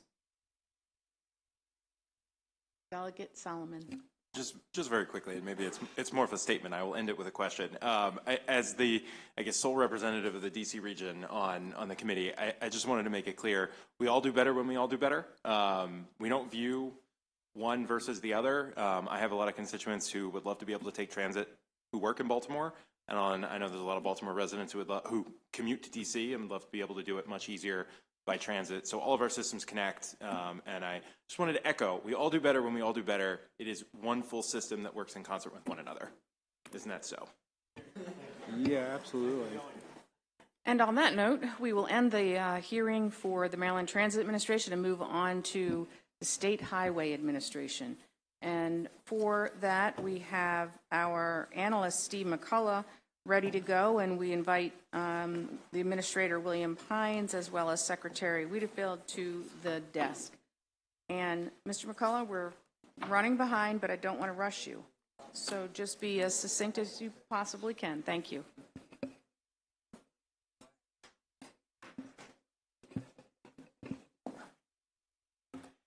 Thank you, Madam Chairman, members of the committee. Steve McCullough, Department of Legislative Services. You should have a document in front of you, the State Highway Administration. The fiscal 2025 operating budget for the administration increases by $700,000 or 0.2%. I'll turn right now to the MFR section, which starts on page 5. However, the first goal regards safety and security, which we covered in the overview, so I'm going to skip that. Looking at Exhibit 2 on page 6 is an exhibit looking at congestion, and it shows the bars are the annual person hours of delay in traffic, and the black line at the top is the goal, and you can see that with some improvement during the pandemic, traffic is returning to pre-pandemic levels, and they did not meet that goal in 2022 or 2023, and traffic congestion does appear to be getting worse. The light-colored line is the percentage of unreliable travel time, and that was up from 2021, but steady between 22 and 23. Exhibit 3 on page 7 shows the percent of bridges where any part of the structure is rated poor or worse. Maryland does quite well on this metric. You can see that the percentage of bridges with a rating of poor has decreased steadily, and Maryland's performance really is one of the better ones amongst all of the states. Exhibit 4 on page 8 shows the system preservation, one of the system preservation goals, and for the State Highway Administration, that is to improve or maintain 85% of the state's network in a preferred maintenance condition, and you can see from this graphic that they achieved this goal 6 over the last 10 years, including the last 2 years. The state agency spending summary is on page 9, Exhibit 5. SHA relies on its own workforce for a lot of its maintenance and activities, but it also utilizes many contractual services. And the pie chart you see on page 9 shows that for at least fiscal 2025, there's slight heavier reliance on its own personnel, $35 million more of the budget than in contractual services. Exhibit 6 on pages 10 and 11 are the changes to the 2025 budget, and as I indicated at the beginning, $700,000 increase, just almost flat funded. You can see that personnel expenses at the top of that exhibit increased by a total of $10.1 million. That's offset slightly by nearly $9.3 million in reductions in other operations, including the biggest one shown on the top of page 11, which is winter maintenance expenses reduction of $10.2 million. That is possible due to the mild winters we've had the last few years, because SHA budgets winter maintenance at the 5-year average actual expenditures through fiscal 2023. Exhibit 7 on the bottom of page 11 shows the cost containment that SHA has made as part of the department's overall efforts to contain costs to help balance the CTP. There are $22.3 million, almost $4 million ongoing reductions that, and you can see those listed, the activities that they had hoped to carry out but are deferring. This is after the restoration that the governor made through Supplemental Budget 1. Prior to that, the reduction to SHA was about $30 million. Personnel data is on page 12. The administration has one additional position. This is an interagency transfer, not a new creation. The vacancies, turnover for fiscal 2025 is budgeted at 6%. As of January 1 of this year, there were 187 positions vacant for a vacancy rate of 6.31%. That leaves room to hire about nine of the vacant positions for the entire year and still be able to meet turnover. The capital program discussion starts on the top of page 13.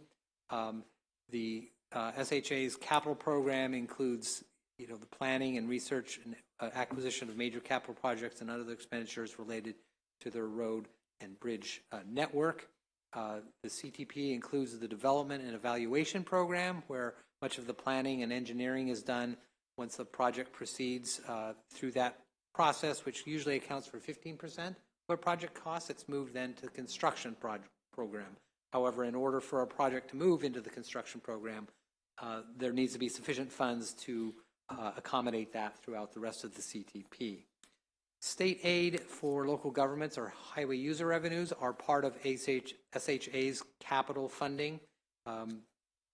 Exhibit 8 on page 14 shows the fiscal 2023 actual, the 24 working, and the 2025 allowance for state highway user revenues, which increased $61.3 million in the allowance. That increase is due primarily to an increase in the share of the local highway user rate, going from the current 15.6% in the current year to 18% in fiscal 2025. The breakout of the fiscal 2025 funding by jurisdiction is shown in Exhibit 9 on pages 14 and 15. The State Highway Administration back in June did receive a discretionary grant of nearly $12 million for new technology aimed at improving safety and reducing congestion on Route 50 on Maryland's Eastern Shore. They've also have a number of grants that are been applied for but have not yet been awarded. Those are shown in Exhibit 10 on page 16. The 6-year capital program for SHA is shown in Exhibit 11 on page 17. It shows it by investment category, and you can see that system preservation is the largest chunk, as it is for most of the modes of the capital program. The 2025 allowance for the department is shown by program on Exhibit 12 on page 18, and you can see that the majority of the SHA's capital program is actually in the minors program, which is broken out further in Exhibit 13 on page 19, and again, by investment categories, as you would expect, system preservation makes up nearly 3/4 of the funding. Exhibit 14 shows the minor projects broken out by project type, so you can see even within safety, congestion, and highway relief, there are resurfacing, bridge replacements, etc. Going forward. Exhibit 15 on page 21 shows the cash flow analysis in 2024 between the allowance and the working appropriation. The capital program declines by $104 million, and then between the working allowance appropriation and the allowance, there's an increase of $21.5 million. The projects that make up this are too numerous to show in the same format we do for the other modes. So Exhibit 16 instead shows select major projects for SHA by jurisdiction. In order to make it onto this list, which goes for 10 pages, so I won't go over any particular one, a project had to have at least $1 million in funding in fiscal 2025 or $5 million or more over the 6-year program. So that takes us all the way to page 31, which shows Exhibit 17 on page 31, shows the first year funding for SHA. There's $41.6 million is first year. That's 3% of the fiscal 2025 allowance, 97% representing ongoing funding for projects. Those projects are listed, the first year funding are listed on Exhibit 18 on page 32, And then the final capital exhibit, Exhibit 19 on page 33, shows the changes to the prior, significant changes to the prior CTP. And the projects at the bottom of that page and going on to the top of the next page that are in italics, those are the expansion projects that were removed from the CTP and from the construction program in order to help balance the CTP. These are, you'll recognize many of those having been subjects of discussion in various meetings. I will note that the total cost shown on those projects and the rest of them listed on there are the funding that is in the development and evaluation program only. So it does not represent the construction funding. Once those sufficient funds are found for the construction, those would then be moved back to the construction program, and the construction program would be in addition to that funding. This takes us now to the issues beginning on page 35. The first one is not a SHA specific, but it was the last analysis that I was working on when the department announced the pilot project for the the mileage-based user fee, or MBUF pilot project. You've probably all heard various ways of talking out an MBUF. They're also referred to as vehicle miles traveled, a mileage-based user fee. All of these concepts are looking at ways of funding transportation programs based on the miles that vehicles travel rather than the current gas tax that is utilized. This is important to reflect both the increasing efficiency of vehicles that are still gas powered, and also recognizing that electric vehicles don't pay any gas tax, and therefore we need to look at a new method. So this pilot project that is underway beginning in February and will go through May, it's a very small pilot project. It is a simulation only, meaning there's no actual fees or money exchanging hands, but it is going to track users driving through one of four methods. Three of them utilize GPS, mobile app, in-vehicle telematics, or onboard diagnostic plug that will use GPS. And there's one method using an app that captures an odometer reading with the camera. This pilot is being administered by a company called GeoToll in Florida, which was created to help systems start to move towards these type of systems. They would generate and track all of the administrative reporting to users to show them what they drove, where, and what the simulated costs would be under both the mileage-based user fee as well as rebates they might receive in the gas tax.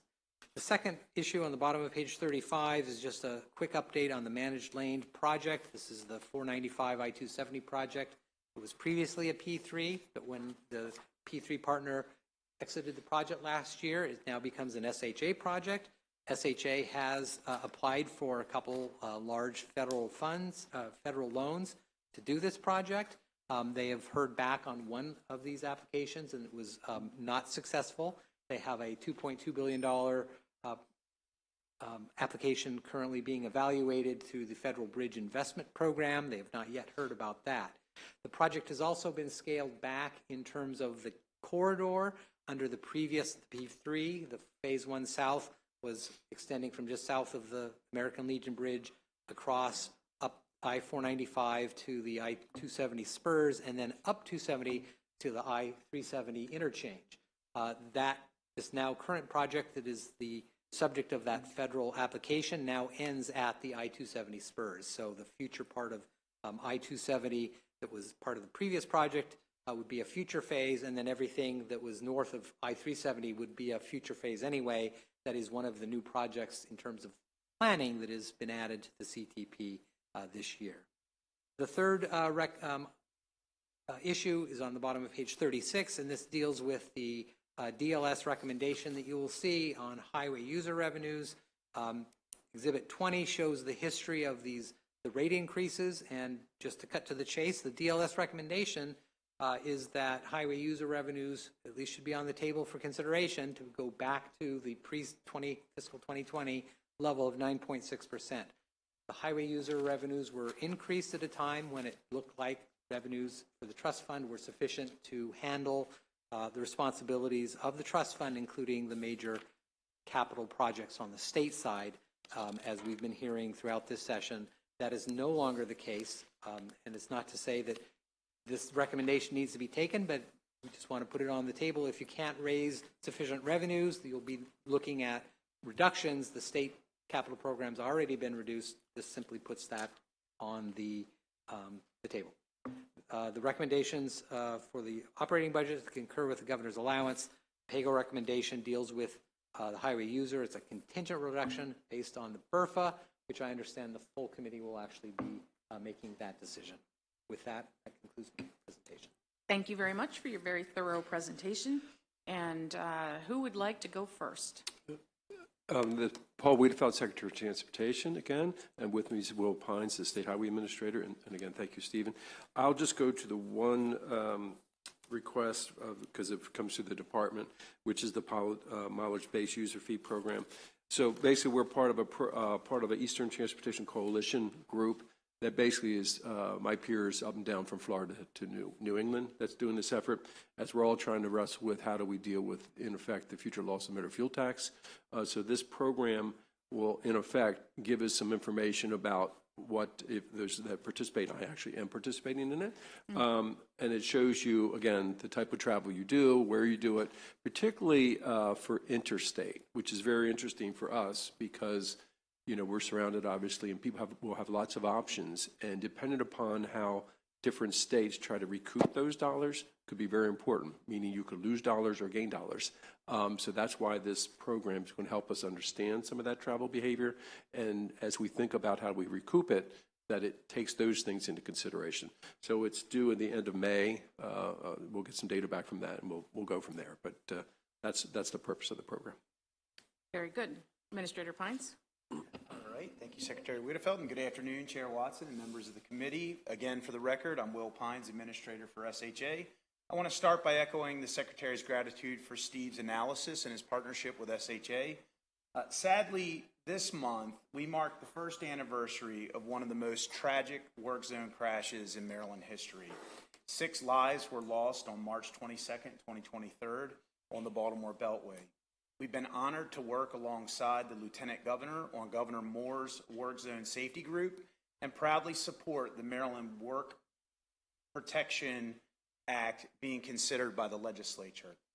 The safety of our customers, employees, and workers is our top priority at the SHA, and our goal is to deliver an integrated multimodal transportation system that's safe, reliable, and accessible for all users. We are focused on investing in our system preservation program and maintaining our existing assets in a state of good repair. In FY25, we have $945 million budgeted for our system preservation and minor projects program.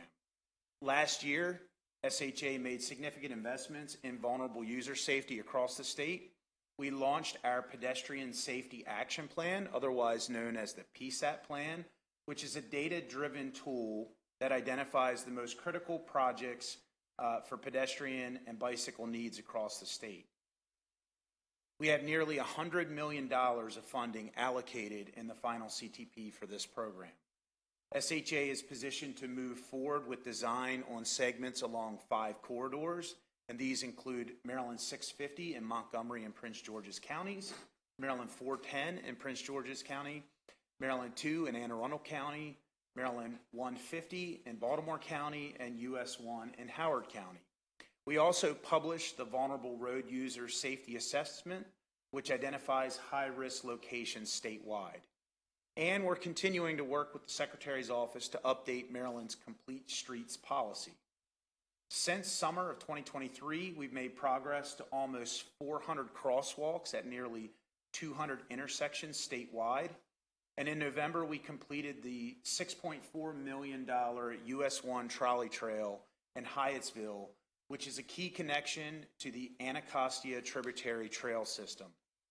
Although we have significant challenges, we are continuing to work on development and evaluation phases for majors and moving forward on construction with other critical infrastructure projects across the state.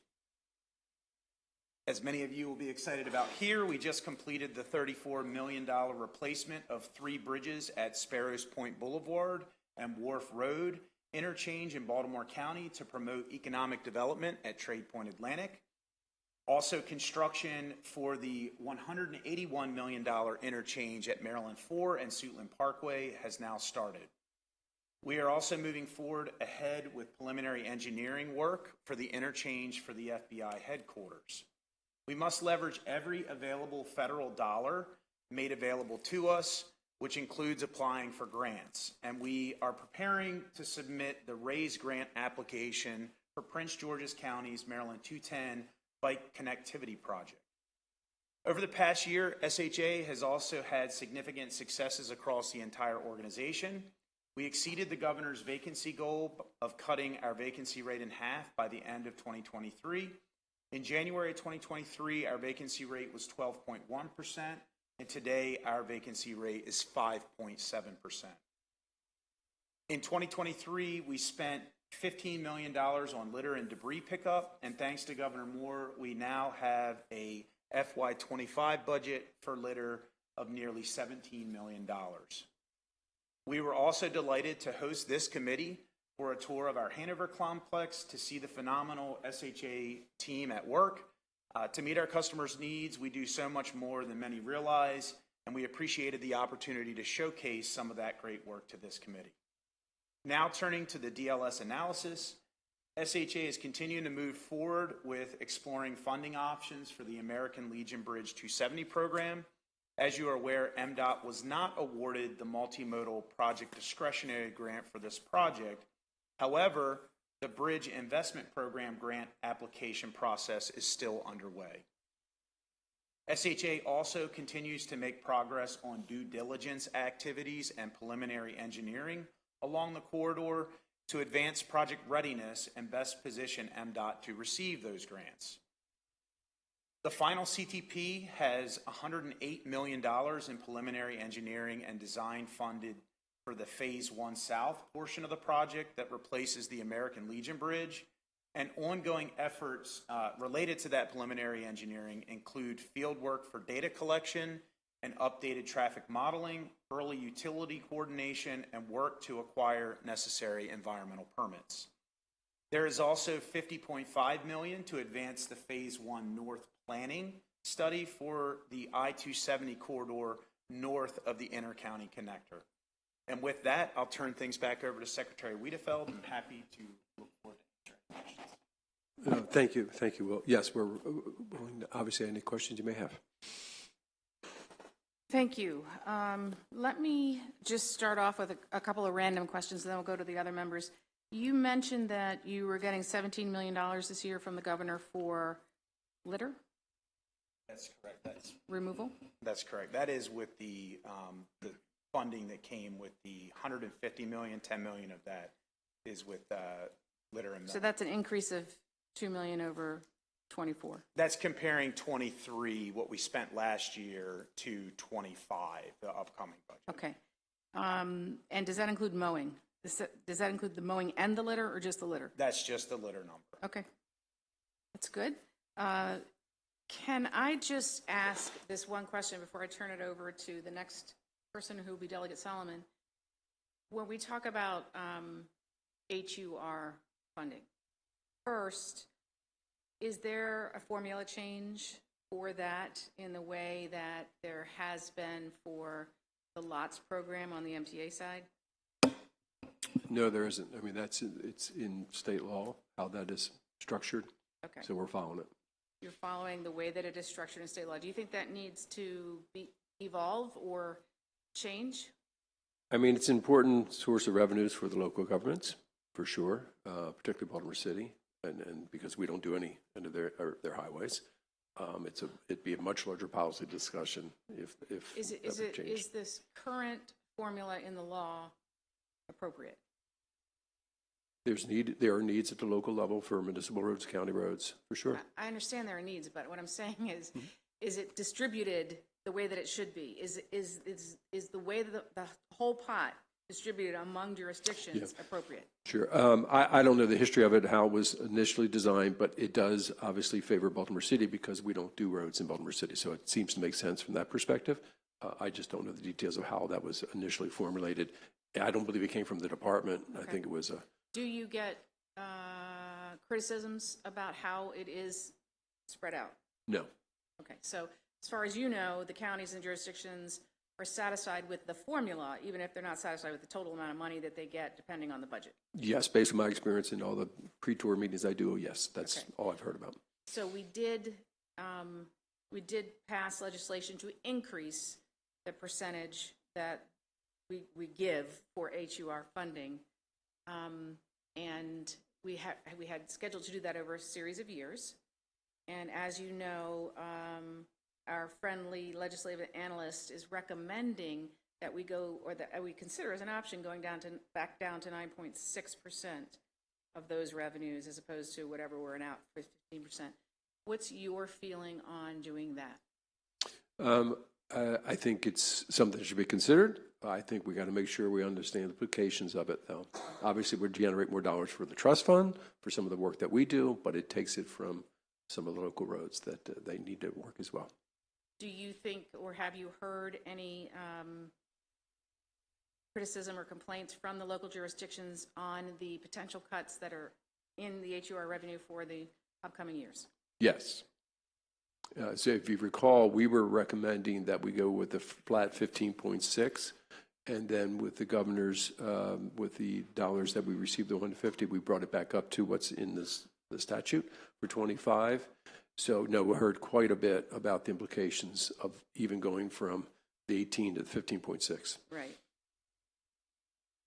And next year, I believe it's supposed to be 20? Is that right? Next year goes to 20. We had proposed 15.6 in the next 2 years after that.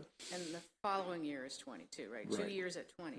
Yep. So for the members of the committee, the legislative analyst is suggesting that we look at 20 versus 9.6.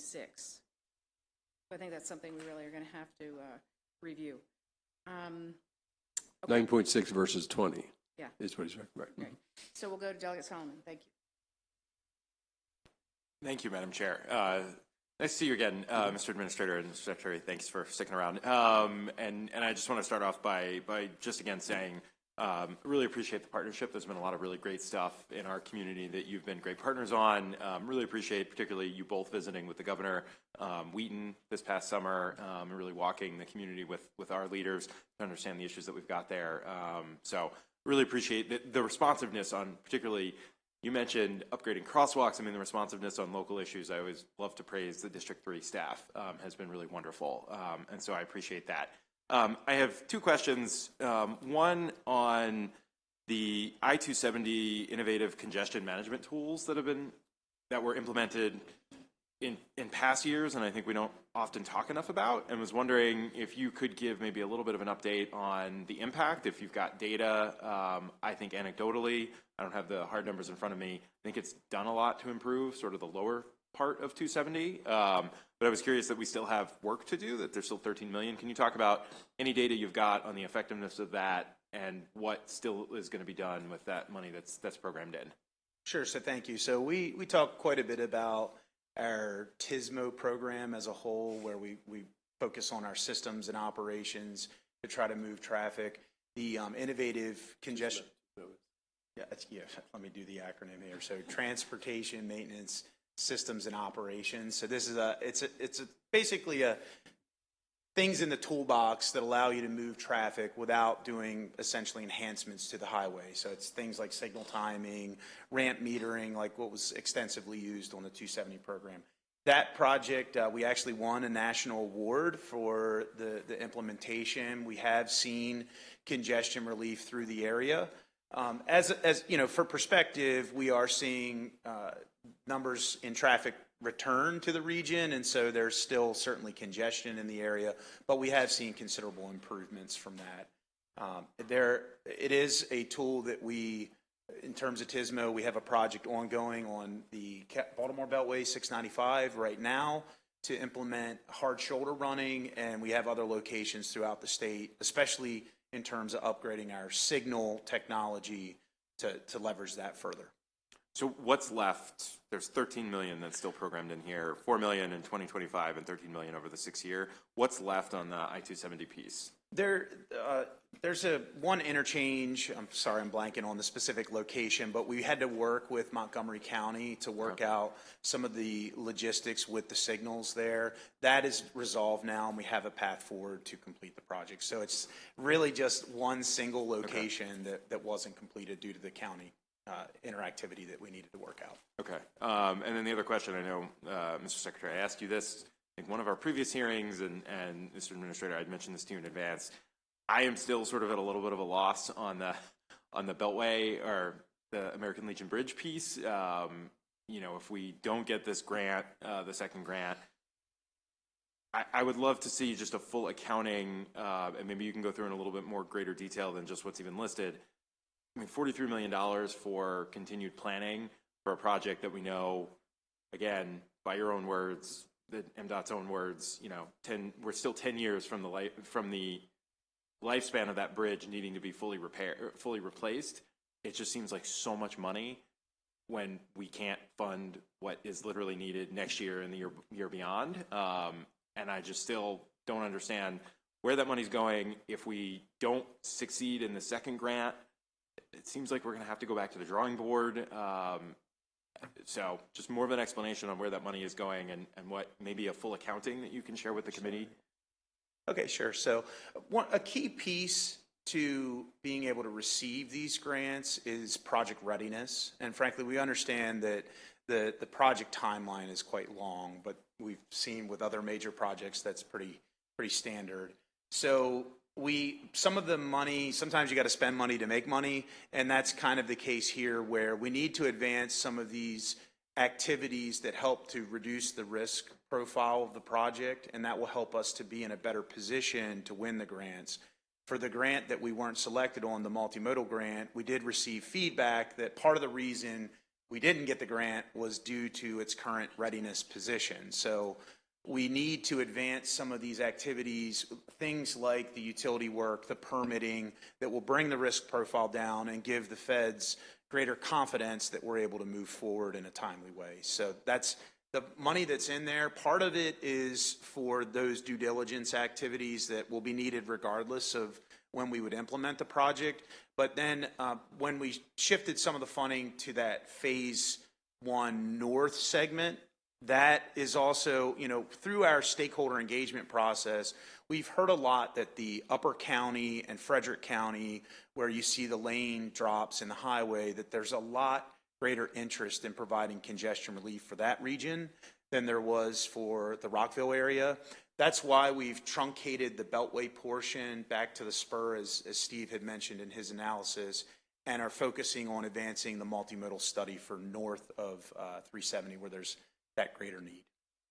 Right, I understand that there's still just now, between the two, just in the next year, almost $100 million in planning for projects that are long time out. I mean, I think the 270 North piece, I think many of us have been saying that should have been on the table from the very beginning. Are the last question I have is, are the comments from the feds public, the feedback on the application? I believe so. I'm happy to share that would be great information with you. All right, thank you. Delegate Mangione. Thank you, Madam Chair, and thank you, gentlemen, for being here. Just a couple quick questions I had for you as I pull them back up. You may have already touched on this, but I was reading the part about Baltimore County, some of the projects on page 23. For my own knowledge, if you can just touch on what is intelligent traffic monitoring. But then I want to follow up with, you also mentioned I-695. How is it coming on 695 around the 83 exits where you head towards Pikesville? That construction under the Secretary is not too far away from that area of his home. It seems like it's been going on for a while. I just want to kind of get an idea in terms of, and it's been going on for a while, both its length of the project itself and how long it's taken. I mean, that project spans a number of exits. So if you can just touch on an update with that, that would be my first question. Sure. So related to intelligent transportation systems, or ITS, those are things like signal timing, adaptive signals, intelligent signals, and a lot of other types of improvements that rely on technology. We are actually leveraging artificial intelligence and other tools to be smarter about how we move traffic. There are deployments statewide leveraging the latest and greatest technology. On the 695 TISMO program, following that tragic work zone incident, the contractor did take a step back to kind of regroup on the program and make sure that in collaboration with us, there was a safe path forward. We have revitalized that program. That really started back in November of last year, and now we have a phased implementation to be able to move it forward. So that's what's underway on 695 and every day when I would drive to my other job is what's causing, I mean, obviously it needs to be done for safety reasons, but again, I mean, that's a 45-mile-an-hour zone on the Beltway spanning, I don't know, maybe a couple miles. So that's what... It is, and it is a result, obviously, of the danger that there's workers face. But as a daily user of that system or that portion of the system, I'm monitoring it very closely, and we're going to get that done as quick as we can. We have a very good contractor who has been moving aggressively, and I think you'll see more progress there. Great. I wanted to follow up, Madam Chair, with another question in terms of page. Well, I don't have the page in front of me, but the carbon reduction plan. I want to ask you, number one, we're spending roughly $95 million, I guess, over the next 6 years. So how does that work? Obviously, the push for electronic vehicles is something that makes, I can understand that part, but how does this actual $95 million program work, and how do we, I guess, monitor the data to see if, is there a metric we're trying to meet, or is this just something we are going to pay this money because it's better than doing nothing? Can you just touch on that program? Well, a really important piece of this is that the bipartisan infrastructure law is providing the majority of the funding for that CRP work. So we're really, we all know that we have to tackle climate change, and so this is a once-in-a-lifetime opportunity to leverage this federal money. And so we've created a competitive process with local governments, state highway, and the other modes within the Secretary's office to be able to identify certain projects that are good candidates for everything from resiliency projects, you mentioned electrification, solar projects. There's a lot of different opportunities that may qualify. We competitively look at those and try to advance the best projects. We've seen things like Baltimore County, for example, has expressed interest in having some electric buses that they would submit as a potential opportunity. So things like that can fall under the umbrella of the CRP funds.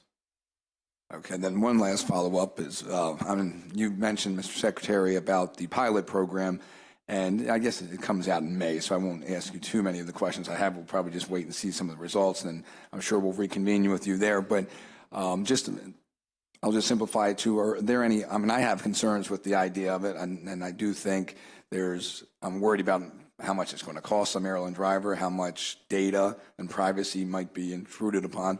But I guess I would ask, is there any other states that are doing this right now that you're aware of? Yes, there are. Do you know any of them off the top of your head? So there are different states with different levels of maturity on MBUF. Utah, for example, has been doing it now for nearly a decade. Virginia has a pretty vibrant pilot where we are working with the Eastern Transportation Coalition. They have a number of other states that are in partnership with us on the MBUF study, and some of them have been doing this for longer than we have. Well, thank you for your answers. I look forward to seeing what they come up with and learning more from there. Thank you, Delegate. Vice Chair Edelson. Thank you, Madam Chair. Great to see you, Administrator. And Mr. Secretary, thank you for the tour that you provided us in the interim. I can tell you that I was struck by, one, just the quality of the tour, but two, how incredible you were in interacting with every member of the staff that we ran into at the facility. That was really just fantastic to see the kind of culture that you're engendering. So that was fantastic. Thank you for that. I wanted to follow up on Chair Watson's questions about HUR, which I realize while the pot of money is technically in SHA's budget, the impact of the allocation doesn't necessarily directly impact SHA, specifically because in Baltimore City you don't maintain the roads and highways and bridges because that's where the HUR money goes. My question is, we discussed the implications of dropping the statewide HUR allocation to 9.6%, and you mentioned the impacts on localities that would have, would you agree with me that that also impacts MDOT? And what I mean by that is, a lack of resources for local jurisdictions like Baltimore City to properly maintain its roads and bridges and highways also impacts MDOT, such as MTA, right? Because when our buses drive on roads that are not appropriately fixed, it impacts the state of good repair of that fleet. If we don't have resources for signal priority on our transit signals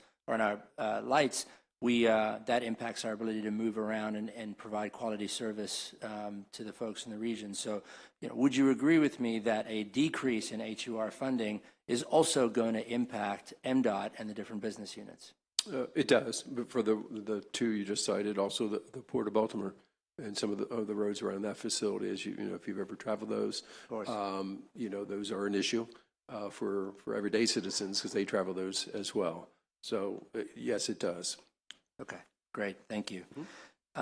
Changing courses, I wanted to ask you, Administrator Pines, what is SHA's role in enabling and supporting transit-oriented development in the state, if any? So, the Secretary's office has hired a director for transit-oriented development, and we, in partnership with him, have been having regular meetings to talk about how to advance transit-oriented development in a variety of ways statewide. One example with the American Legion Bridge and trying to advance some of the initiatives that WMATA has been trying to do on their system.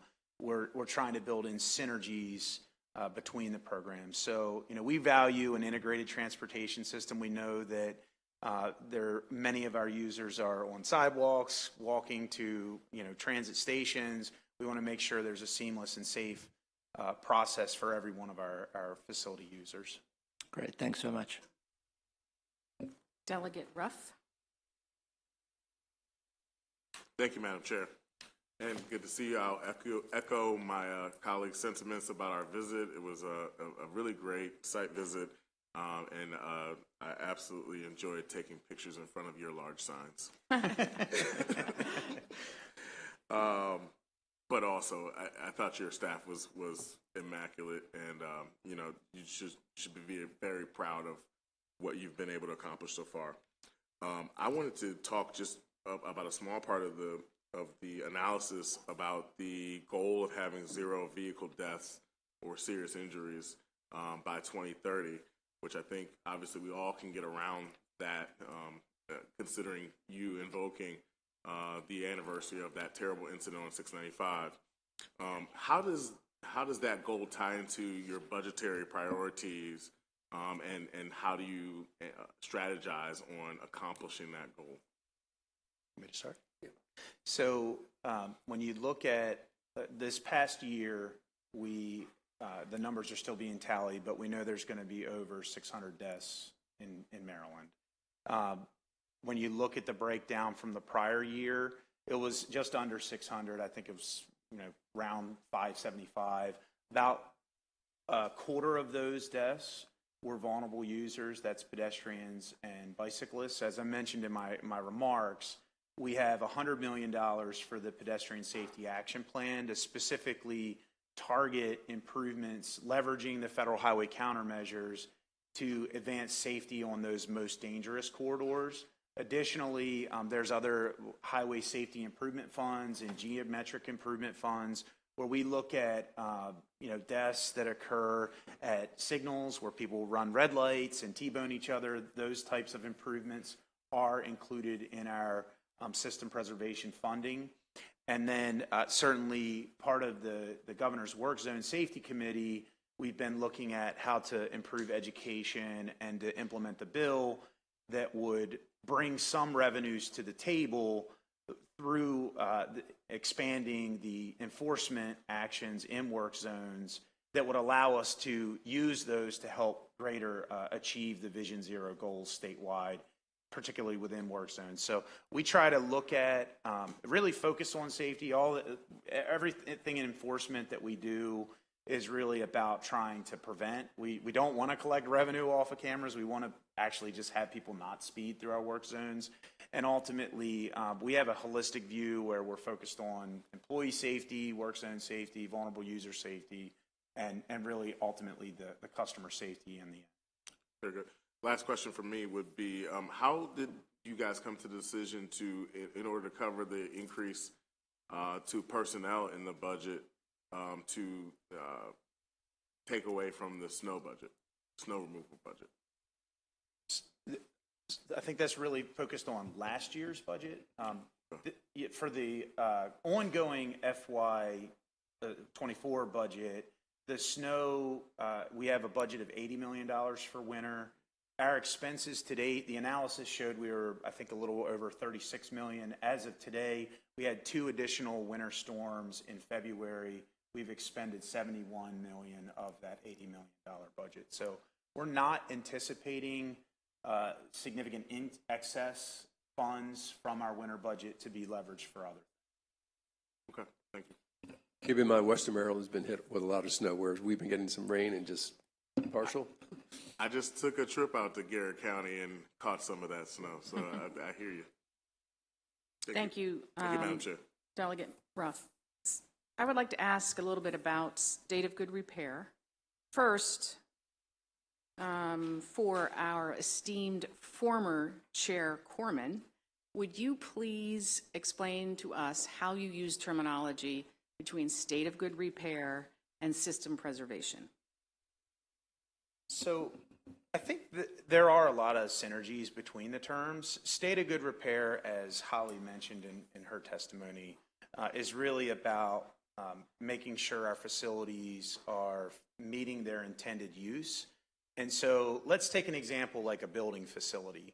A term tied to state of good repair would be when it's ready for occupancy, right? That's a different terminology than you might have a building that's ready for occupancy, but that might have leaking coming through the wall that's deteriorating the masonry, right? You could still be in the building, but it has repair needs, maintenance needs that fall kind of more in that system preservation category. So hopefully that answered your question. Why don't you give us the example using a bridge? So related to state of good repair, related to bridges, Federal Highway has a lot of requirements, and we every year have to submit to them specifically how many bridges are rated in poor, fair, and good condition. We follow their requirements out in terms of identifying, maintaining state of good repair. The way that that's done is by going out and doing regular inspections of the assets, identifying the condition information, and then using that condition information to say what category it's in, and then identify the repair needs and funding based on that. And what would be system preservation in regards to a bridge? So system preservation on a bridge can start to get into, you got kind of this state of good repair needs, plus you start to get into things like functional obsolescence. So that's as time goes on, trucks get bigger on our highways. They may not fit within the truss section of a bridge. And so we need to look at the ability of the system to be able to move, the types of vehicles that are encountered, the weights of vehicles. There's this session discussion on EVs weighing more than other vehicles. So system preservation can kind of blend safety, functional needs. Are there 2 separate line items in the SHE budget, or is it one line item for state of good repair and system preservation? So we have major projects, minor projects, and the system preservation program. Okay. They're sort of broken out. Okay. State of good repair needs can be in all 3 of those. You can have a project like the American Legion Bridge that has at its core a bridge that within 10 years we're projecting that it'll be in poor condition if we don't make major investments. But there's also functional needs that are being addressed, like transit usage and active transportation needs. Okay. If I may, Madam Chair, 2 things. One, he's a structural engineer, so he can talk about bridges all day. The state of good repair, when you look at the department, we have 2 major needs on the state of good repair. All modes have state of good repair issues. But clearly, MTA and State Highway, just given the scale of their operations, are 2 largest. So as we had the discussion earlier on the state of good repair needs for MTA, exactly the same at State Highway. there are very large needs. This isn't unique in infrastructure. You look at any major infrastructure entity. I happen to sit on the board for the Northeast Corridor for Amtrak, and they have billions and tens of billions of dollars of state of repair needs that they can only fund a portion of, right? And then you start to prioritize, particularly around safety and basically when you're in danger of not using that facility. But I just want to make sure that the committee is aware that the state of repair issues are clearly at MTA and state highway are very severe given the scale of their operations. Right. So we heard, I think, from MTA that the state of good repair number backlog would soon reach $600 million a year. Is that correct? So for the State Highway Administration, what would that number be? 300. So around 380 million a year. Before the reductions that came out of the FY24 budget, we had an estimated of 2.4 billion across the 14 asset classes. Over the next 10 years, that jumps to 4.2 billion. And then we had out of the budget reductions, we reduced that by 651 million for state of good repair needs. So for fiscal year 25, what do you have for state of good repair needs now, including the 150 million restoration? So the $150 million restoration that went to state highway was really that we received 10 million for litter and mowing, more of the roadway aesthetic. So you didn't receive state of good repair from the 150 million? No. Okay. So what's the amount budgeted for fiscal year 25 for state of good repair? Bear with me a second. Or maybe our analyst knows.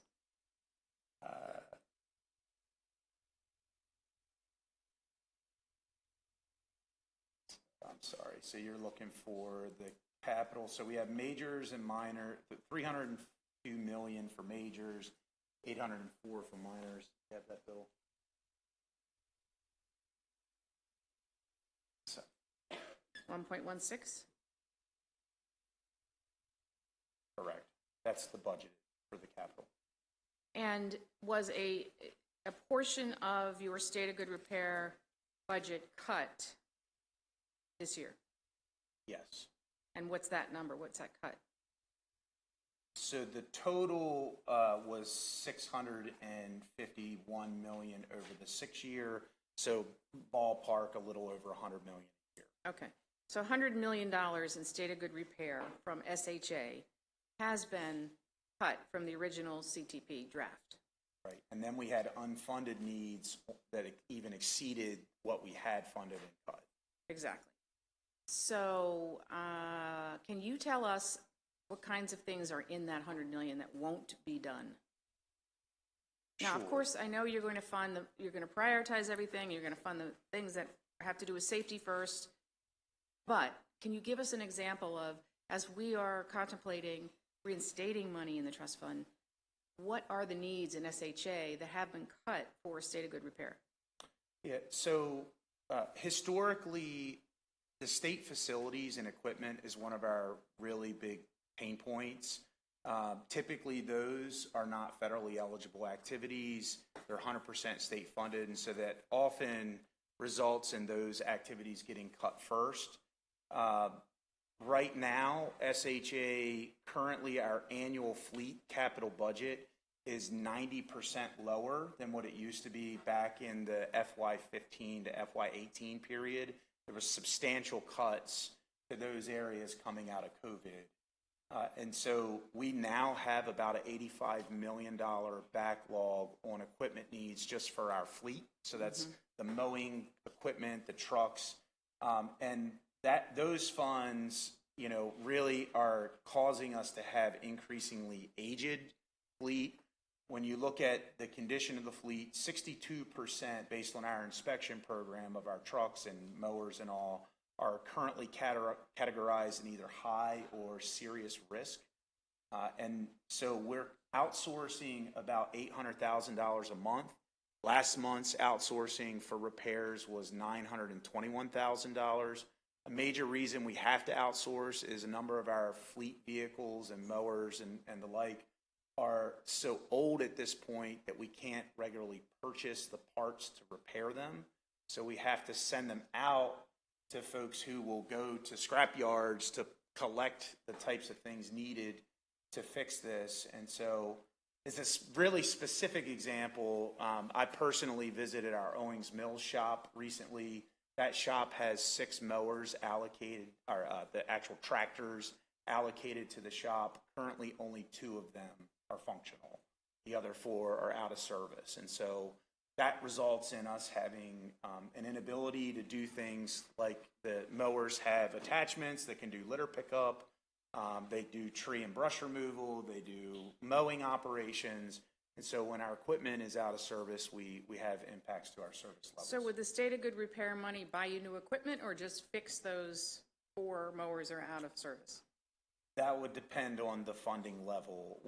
But you can buy new equipment with state of good repair money, is that right? Correct. Okay. Any other questions for SHA?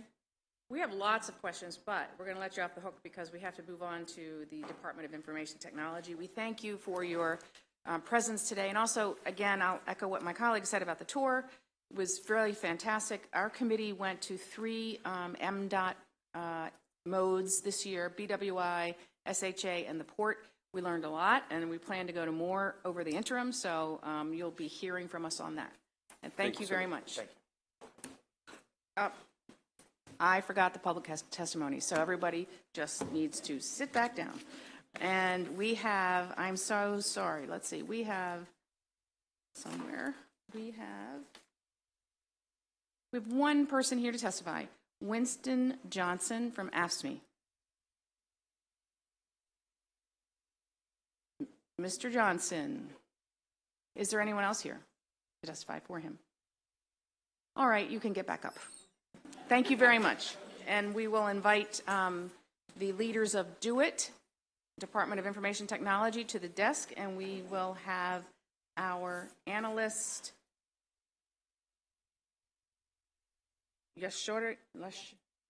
Ms. Ray. Ms. Ray. Just one second, Ms. Ray, let them get settled. They're coming in.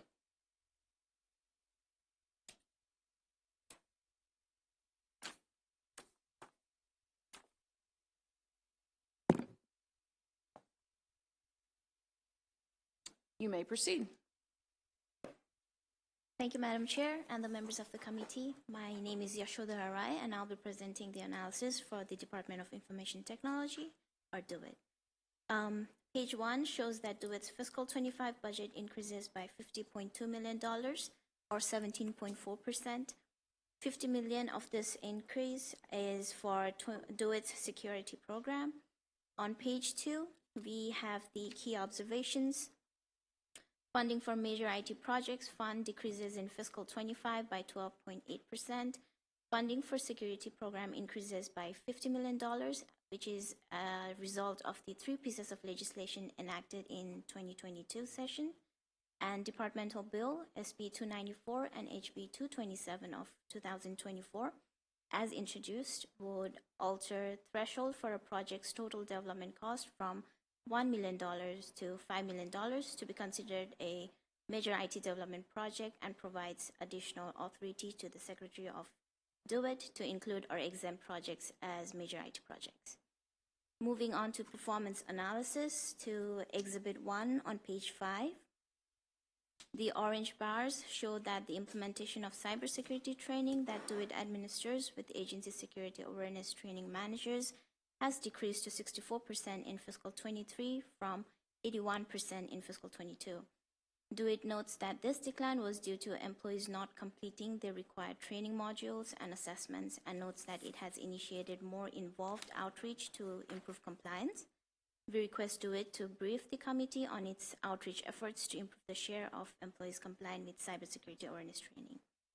The yellow bar represents endpoints protected by Advanced Endpoint Protection Response, which is a new endpoint detection and response solution, EDR, which started in fiscal 23. This has decreased to 89% in fiscal 23 due to deployment lag of the new EDR for certain types of endpoints and lack of visibility. We request DoIT to brief the committee on its efforts to improve EDR solution coverage. Endpoints protected by critical patch compliance, which is reflected by the green bars, has dropped from 93% in fiscal 2020 to 46% in fiscal 23. DoIT notes that it has refocused its efforts on prioritizing the remediation of critical vulnerabilities. One of its refocused efforts is the newly created Director of Vulnerability Management under the Office of Security Management, OSM, who starts in March 2024. We request DoIT to discuss its strategies to improve compliance with critical patches. Exhibit 2 on page 7 shows that only 61% of projects were on schedule in fiscal 23 compared to 83% in fiscal 22. DoIT advises that if enacted, the departmental bill SB 294 and HB 227 of 2024 would put measures in place to reduce project delays. This would also reduce the number of projects with failed or delayed procurements. We request DoIT to discuss how the proposed legislation will improve oversight, including how changes in authority will impact oversight for both projects that would continue to qualify as major IT projects, as well as for projects that will no longer qualify as a major IT project. Exhibit 3 on page 9 indicates that there is an 11% increase in service desk tickets received in fiscal 23 compared to fiscal 22. This is due to the onboarding of new agencies that subscribe to DoIT's enterprise shared services. The tickets resolved by first contact or within 24 hours have dropped to 56% and 72% in fiscal 23 respectively, and we request DoIT to discuss the reasons for this decrease. The 2023 Joint Chairman's Report JCR required that DoIT add goals and indicators for services to state agencies that measure workload and efficiency. The department notes that a service rate assessment was performed in response to the new MFR requirements in December 2023, and that changes or updates to the existing MFR will not commence until May 2024 at the direction of DBM and the MFR coordinator. DLS recommends adopting committee narrative to expand DoIT's MFR goals to include value and add indicators that measure costs and values. Turning to page 10, fiscal 25 budget includes 2 proposed deficiencies for DoIT for fiscal 24 working appropriations. This totals to approximately $865,000 in general funds.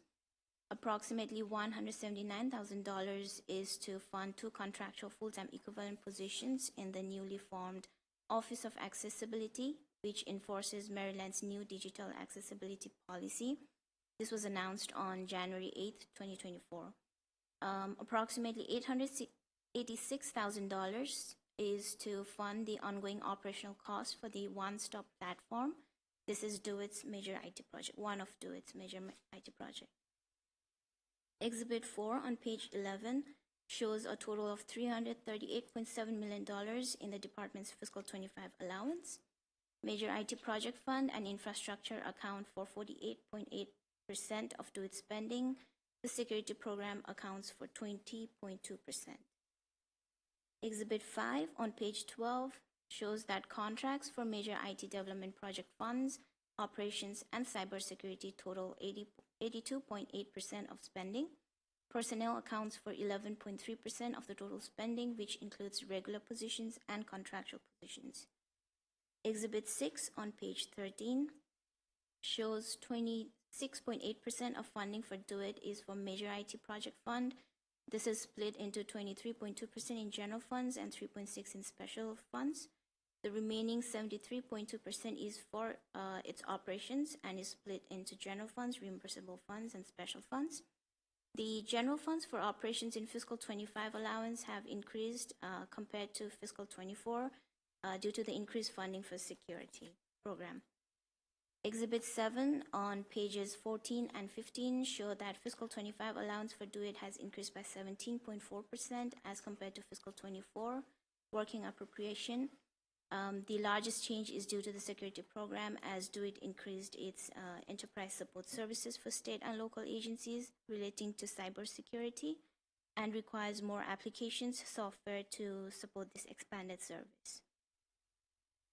Exhibit 8 on page 16 shows fund transactions for the major IT project for fiscal 22 through the proposed budget in fiscal 25. The end-of-year balance for fiscal 25 is $600,000. Fiscal 25 also includes $12.2 million of the canceled and reappropriated special funds. We request the department to provide information on the canceled funds that comprise the $12.2 million of reappropriated special funds in fiscal 25. Exhibit 9 on page 17 shows that the state general fund support for major IT projects has decreased in recent years. Full information can be found in Appendix 2, starting in page 32.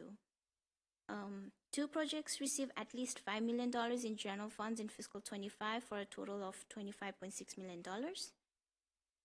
As of writing this analysis, DoIT notes that the Information Technology Project request, also ITPR, for Department of General Services, major IT project, has not been approved by DoIT and released to DLS. Also, fiscal 25 ITPRs for two projects for Maryland Department of Public Health Services Data Modernization Program project and Office of the Attorney General Case Management and Document Management project have not been released to DLS. So DLS recommends adding language restricting general funds for DGS and MDH projects pending submission of the ITPRs. The Office of Attorney General project does not receive funding in fiscal 25 and no restriction language is required for this project. Personnel data on page 19 shows that the fiscal 25 allowance provides with 17 new regular positions and 3 new contractual positions. New positions added to DoIT are listed in Exhibit 10 on page 20. The funding for new positions do not reflect the standard 25% turnover rate that is typically applied to account for time to hire new staff. DLS recommends increasing turnover expectancy for 11 new positions funded with general funds to 25%. As of December 31st, 2023, DoIT has 44 vacant positions. DoIT notes that all the vacant positions are either in the process of reclassification or are being actively recruited and expects to fill all these positions by the end of June 2024. We request DoIT to comment on its ability to fill the 17 new positions in light of not having yet been able to fill 24 new positions created in fiscal 24. Moving on to issues on page 22. Our first issue refers to cybersecurity, and it discusses the 3 pieces of legislation, chapters 241, 242, and 243 that were established in the 2022 session to restructure state cybersecurity. Just a few summary on these chapters. Chapter 241 of 2022 relates to Local Cybersecurity Support Act. It established the Maryland Information Sharing and Analysis Center. Over 50 state agencies are members, and additional state agencies and local jurisdictions are continuing to sign up to become members. It also established the Cyber Preparedness Unit at the Maryland Department of Emergency Management, which is discussed in detail in the agency's analysis. Chapter 243 of 2022 is the Modernized Maryland Act. It established an independent Modernized Maryland Oversight Commission to ensure confidentiality, integrity, and availability of information held by the state concerning state residents. In its initial report published on December 28, 2023, the Commission unanimously adopted 20 recommendations for the consideration of the Secretary and the state CISO concerning modernization funding, governance, advice, and oversight, planning, management, IT organization, and procurement. A few of the recommendation highlights include the state establishing a dedicated IT investment, establishing Maryland Technology Investment Board by the General Assembly, amending the Commission's charter, membership, and authorities to establish the Commission as an advisory board, DoIT producing a new strategic plan by December 1st, 2024, with specific, measurable, achievable, relevant, and time-bound goals, and that IT procurements of $2 million or less be exempt from the Board of Public Works approval. A special non-lapsing fund called the Local Cybersecurity Investment Fund has been established according to Chapter 243, and this is being administered by MDEM and is discussed in the agency's analysis. The third piece of legislation, which is the Chapter 242, is the one with the most significant impact on DOIT. This expanded and enhanced the state's regulatory framework for cybersecurity. This legislation excludes the Office of Attorney General, the Comptroller, the State Treasurer, and the legislative and judicial branches of state government from DOIT oversight. The Office of Security Management, OSM, within DOIT submitted the Cybersecurity Preparedness Report on January 12, 2024. The report focused on 3 key activities, which included development of cybersecurity strategy, minimum security standards, and incident reporting. OSM published its state minimum cybersecurity standards on May 25, 2023. According to DOIT, 20 state agencies completed its standard minimum cybersecurity standards compliance certification, while 3 agencies did not complete the compliance certification. The statewide cybersecurity centralization strategy was released in August 2023. It outlines minimum logging requirements to safeguard critical assets and data and effectively mitigate risks. It also includes cybersecurity metrics and reporting framework. Certain performance matrices like average time to respond to incident tickets, critical patch compliance, and advanced EDRs have been included in the MFRC submissions by DOIT. However, other matrices listed in the strategy plan like executive metrics, cybersecurity program metrics have not been included, and we request DOIT to brief the committee on how it plans to implement them. OSM also established criteria for reporting cybersecurity incidents for local and state governments, including utility providers.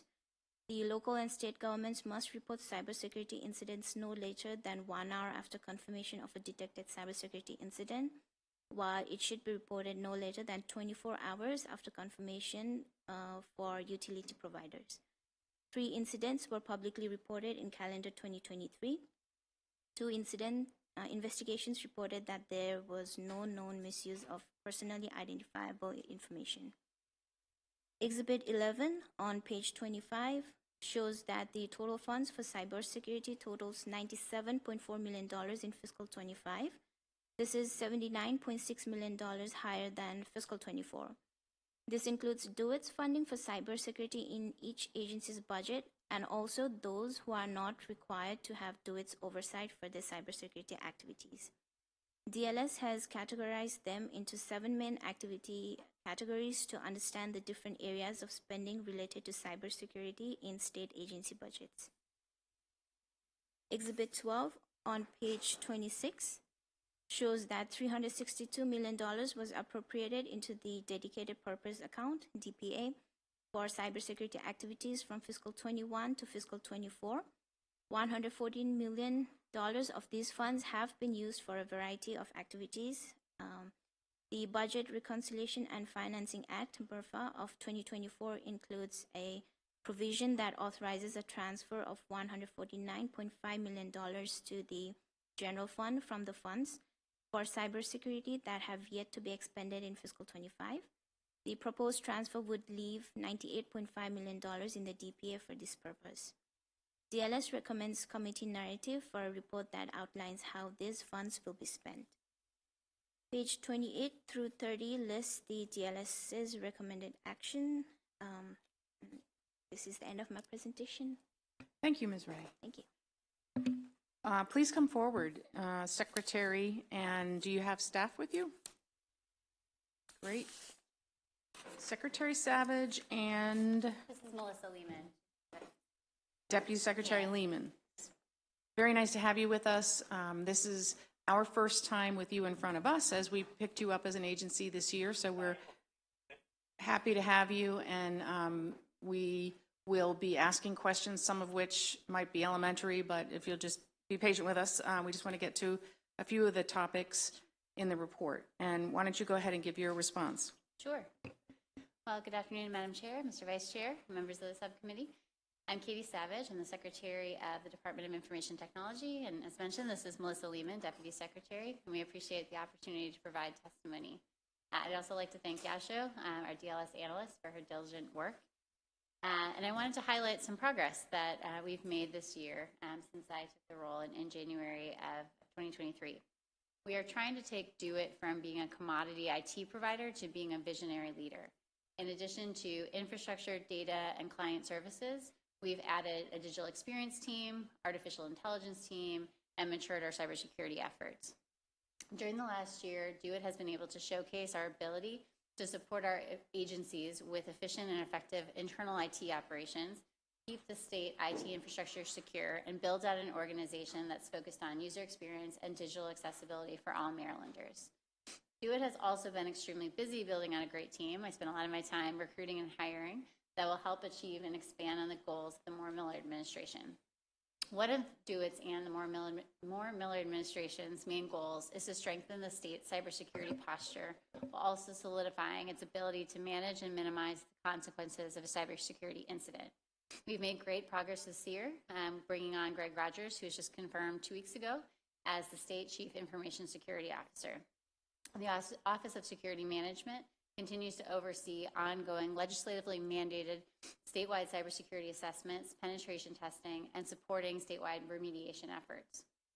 As I mentioned, Do It has also expanded by creating the Maryland Digital Service inside the Office of Digital Experience, which is something we also created.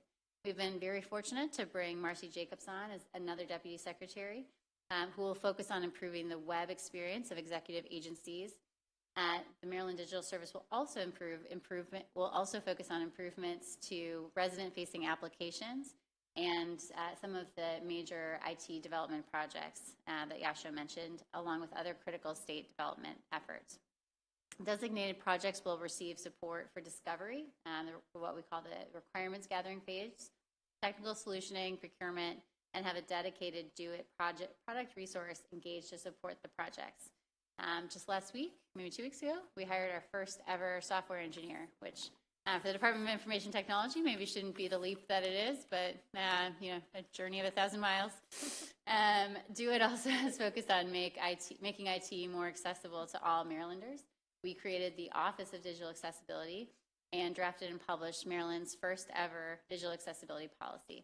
That office is being run by another new addition to Do It, Andrew Drummond, who we brought over from the Maryland Department of Disabilities, who has over 10 years of experience in digital accessibility. Finally, we hired a senior advisor for responsible AI, Nishant Shah.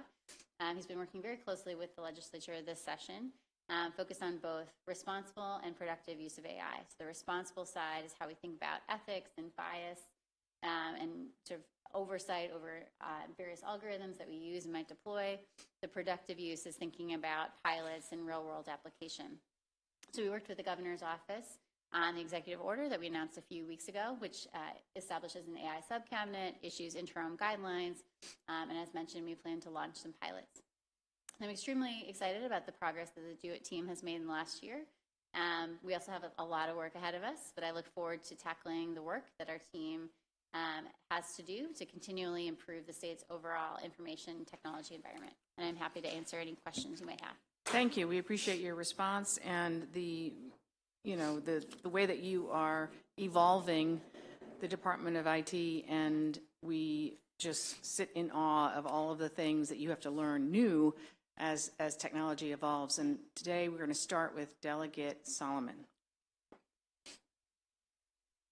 Thank you, Madam Chair. It's nice to see you. So I had a couple of questions for you. I guess the first question is, I know the bill's not being considered or was not considered by this committee, but the departmental bill to lower the threshold, or I'm sorry, raise the threshold to $5 million instead of $1 million. Can you kind of just walk us through? I think we have some concerns. I think as you've mentioned, IT, and I have another question along these lines. I serve as the co-chair of the Joint Audits Committee. Every agency that comes in, we just everything across the board, cyber issues and IT issues. And so I think there's some hesitancy as that bill works its way to the finish line how is that helping us get to the place where our agencies are better off? I'll start, and then Melissa has actually been engaged in a working group because there's a number of things we're trying to bring together in the amended version of the bill. Yeah. So it doesn't just raise the threshold. What it does is what we attempt to do, the language is admittedly not perfect, which is why we're in a working group, is we're trying not to anchor MITDPs, the major IT development projects, just to the dollar amount. Right. You know, my view when I looked at it was anything above $1 million came under us for oversight. And there was, to me, it wasn't so much about the dollar amount, but about what was actually in the portfolio. So there were some really innovative projects, and as we look to bring on AI technology, we should have oversight over them regardless of dollar amount. So if it's a $50,000 AI pilot, I think we should have some oversight over that because of, you know, some of the ethical and responsible implications. There were also, you know, I think there was like a $3 million project under us to upgrade Network Maryland, which is the, you know, the network that we run.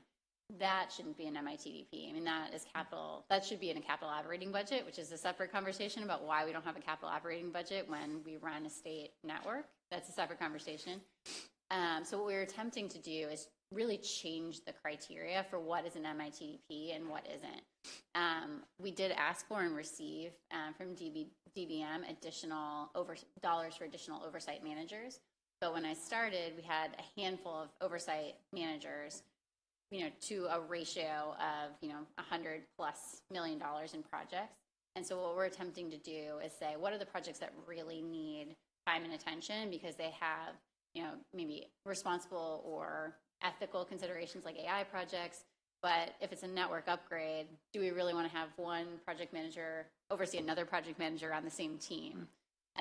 So Melissa, I don't know if there's anything you want to add, but I think we're clarifying that language so it doesn't just focus on the threshold, but it makes it clear that what we want to do is just change the criteria so that we're using our limited resources to oversee projects and just putting them towards the ones that really need time and attention.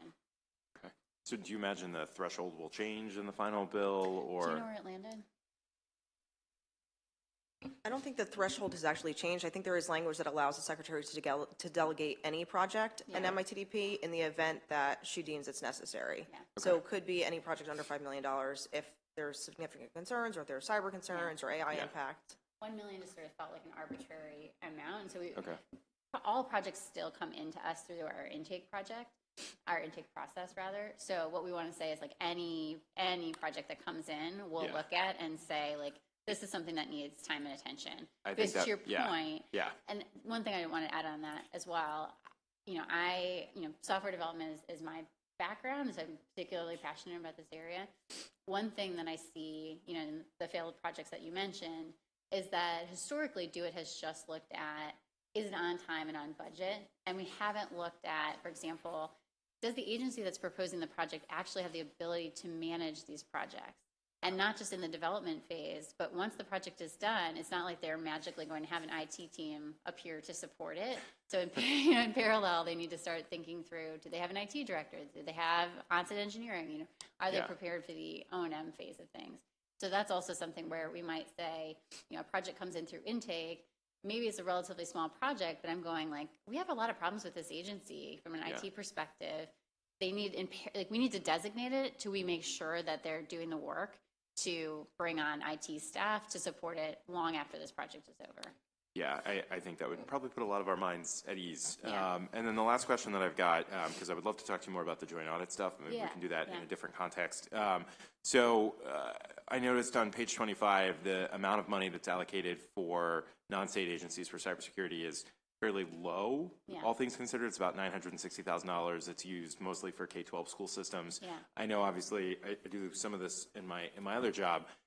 You know, we obviously have school systems that are countywide, so they're a little bit bigger than sort of the traditional state that is maybe by town or smaller jurisdiction, which also means we have more resources, but they're more vulnerable. I know it's something that you know, the FCC is looking at globally. Can you comment on the low number and maybe other things that the agency is doing to work with our school systems to make sure they're protected? Yeah, so I'll start with the way I think about our cybersecurity profile. So I also want to put in context, when I started, we had 3 full-time employees at the Office of Security Management and this mandate to centralize cybersecurity. So the way I think about it is, first and foremost, the Office of Security Management has to secure DO-IT products. So historically, there was a little bit of a siloing between enterprise ops and security. So, you know, security team looking at our Google instance or our ServiceNow instance. So we really have to make sure that there's work to be done internally to the products that we deploy, you know, to executive agents. So that's sort of the first remit. The second remit, we found in the course of the statewide assessments, executive agencies have a number of missing or lack of controls, as designated in the assessments. And so that's another body of work. And we asked for and received funding for information security officers who basically hands-on keyboard engineers that will be on our staff, but that we can deploy to the agencies to look at some of those findings. Then the third, as you mentioned, is what are we doing for municipalities and K-12, et cetera. So we're building out that program. We have a partnership now with the National Guard so that we can sort of have some of their expertise.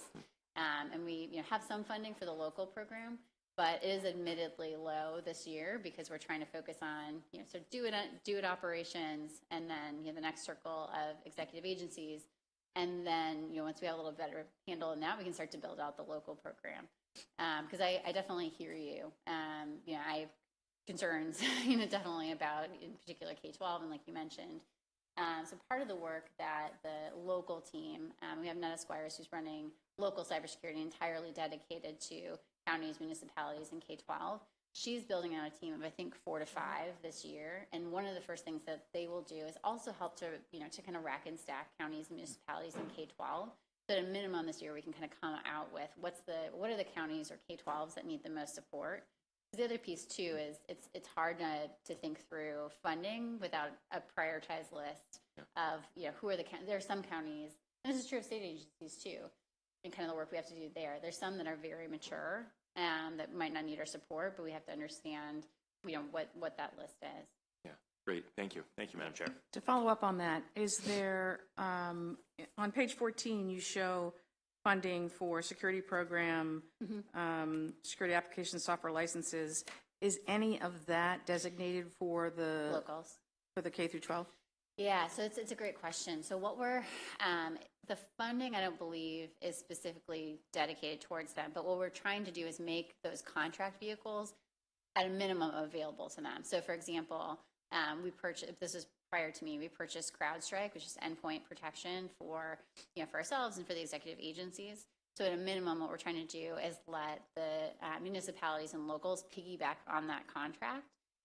We've also been working with MDEM because they get some funding from the federal government through FEMA to be able to put some of those dollars towards paying for those contracts. So at this stage, we're just allowing them to sort of piggyback on the contracts and then thinking through how can we either use federal dollars that we draw down from FEMA or from DHS and apply it towards that, or potentially seek other resources next year. Okay, so I think with your answer in general, there isn't enough money budgeted for K through 12. You're focusing on some other things right now, but in this instance, the $960,000 isn't enough to get done what we need to get done with the local school systems. I think that's correct. I also think even with all those dollars, we need time to build up the staff to be able to effectively deploy it. So it's dollars and it's staff. Yeah. Okay, Delegate Eelson. Thank you, Madam Chair. Great to see you, Acting Secretary. Thank you for your presentation. 2 questions for you. One is, when I look at the DLS report, I know it's improving, but your vacancy above turnover number is pretty high, and the vacancy rate in general is pretty high. Looking at your responses to the DLS sort of questions, it seems as though you're making significant progress on that. It's your expectation that the 24 new positions will be filled by the end of FY24, so in a few months? Yeah, I do feel really, I know it's ambitious. I will say, so most of the vacancies came as of July 1. So July 1st of this past year, we were given 20 pins for the Office of Security Management. We've already been able to fill a number of those. And my thought is it's a sort of a multiplier effect, that we started with the hiring managers. So for example, we need to hire a new CISO, and then there's the director layer below them. They in turn become hiring managers. You can hire multiple people under them. Okay. So now that we have the kind of first layer in place, it is going apace. Okay. And the 17 new positions in the FY25 allowance, looks like you're really ramping up to be ready to get that information out there and, to post in July, obviously. So the expectation, I guess, when we come back here next year this time, you'll be in a much better position on those. Yeah, I feel really good about it. We work with a nonprofit organization called the Tech Talent Project, which helps give us candidates. We've been building some momentum, in addition to Melissa, we brought on Marcy, we brought on Nishant. We have really good momentum, and just now when we post something on LinkedIn, we're getting hundreds of resumes for these positions. So it's really exciting, and I do feel pretty confident. Excellent. That is exciting. Yeah. Great. Thanks for your hard work on that. Second question is, there were some big moves in your budget this year. Yeah. So 150 million or so moved out of the dedicated purpose account into general funds for cybersecurity purposes. Do you have a sense of what the specific sort of recipient of those funds will be? Yeah, so to step back, I worked closely with Secretary Grady on that move. When I looked at the DPA, it's a little ambiguous about how it's funded year over year. And working with her, presenting the budget to her, I wanted to make sure that we were not hiding operating dollars for cybersecurity in the DPA. Sure. I felt like we needed to give it more visibility and light of day by moving it into general funds. So of this year, I think there's still 100 million left in the DPA, 40% of which roughly is dedicated to MDH, for their ongoing remediation from that incident. Then we still have, the $60 million that's set aside. And I anticipate, that we won't have to tap into it this year, and that we can utilize that in the event of a major cyber incident. Right. And then the rest of the funding can go towards some of these managed services. So, CrowdStrike, building out our SOC, et cetera. So it's the same amount of money, but we wanted to structurally change where it is, because the hope, and we've talked with Secretary Grady about this, is by moving it into general funds, it increases the chances that it's recurring and it's captured as part of the true operating cost of do it. Okay.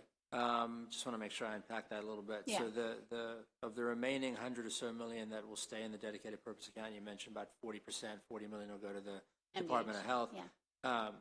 The other 60% will be for managed services and for there in the case of a cyber attack. Exactly. So on that amount, is that enough? That 60 million, is that sufficient for those two pots? It's a good question. I mean, I think for the pool that's in general funds, I would say it's enough for this year, but not next year. And that's something that we've set the expectation with Secretary Grady around, because we sort of went back and forth of, I didn't want to overcommit this year, knowing, back to the vacancy rate that we're building up the team. I felt like that was the number that we could reasonably spend next year. But I do think as we start to get more and more into the agency work, that number will likely increase, and we sort of anticipated that for DBM. Of the 60 million in the DPA, it's sort of difficult to say. It depends on the nature of the nature of the incident. And I would imagine in the event of something really catastrophic, we might have to think about tapping into more dollars. But it is a really good base to start that most states don't have. Got it. Great. Thank you so much. Sure. Can I just follow up on that? Can you explain again where the $149,500,000 is going? So do you want to? That's being moved out of the DPA. DBM would have to provide that information. We don't have that information. Okay, but it does say in the legislative analysis that the funds the funds for cybersecurity will be expended in 2025. Is the 149 million going towards your budget? It is not. So right now, there's 250 million, well, as of today, I would say, right, or at the time the governor's allowance was created, there was about $250 million in the DPA. $100 million of that has been allocated to Do It and MDH, which is what we just referenced. And then $149.5 million is being moved out of the DPA into general funds.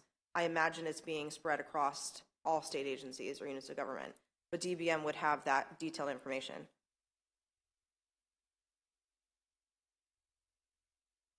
Okay.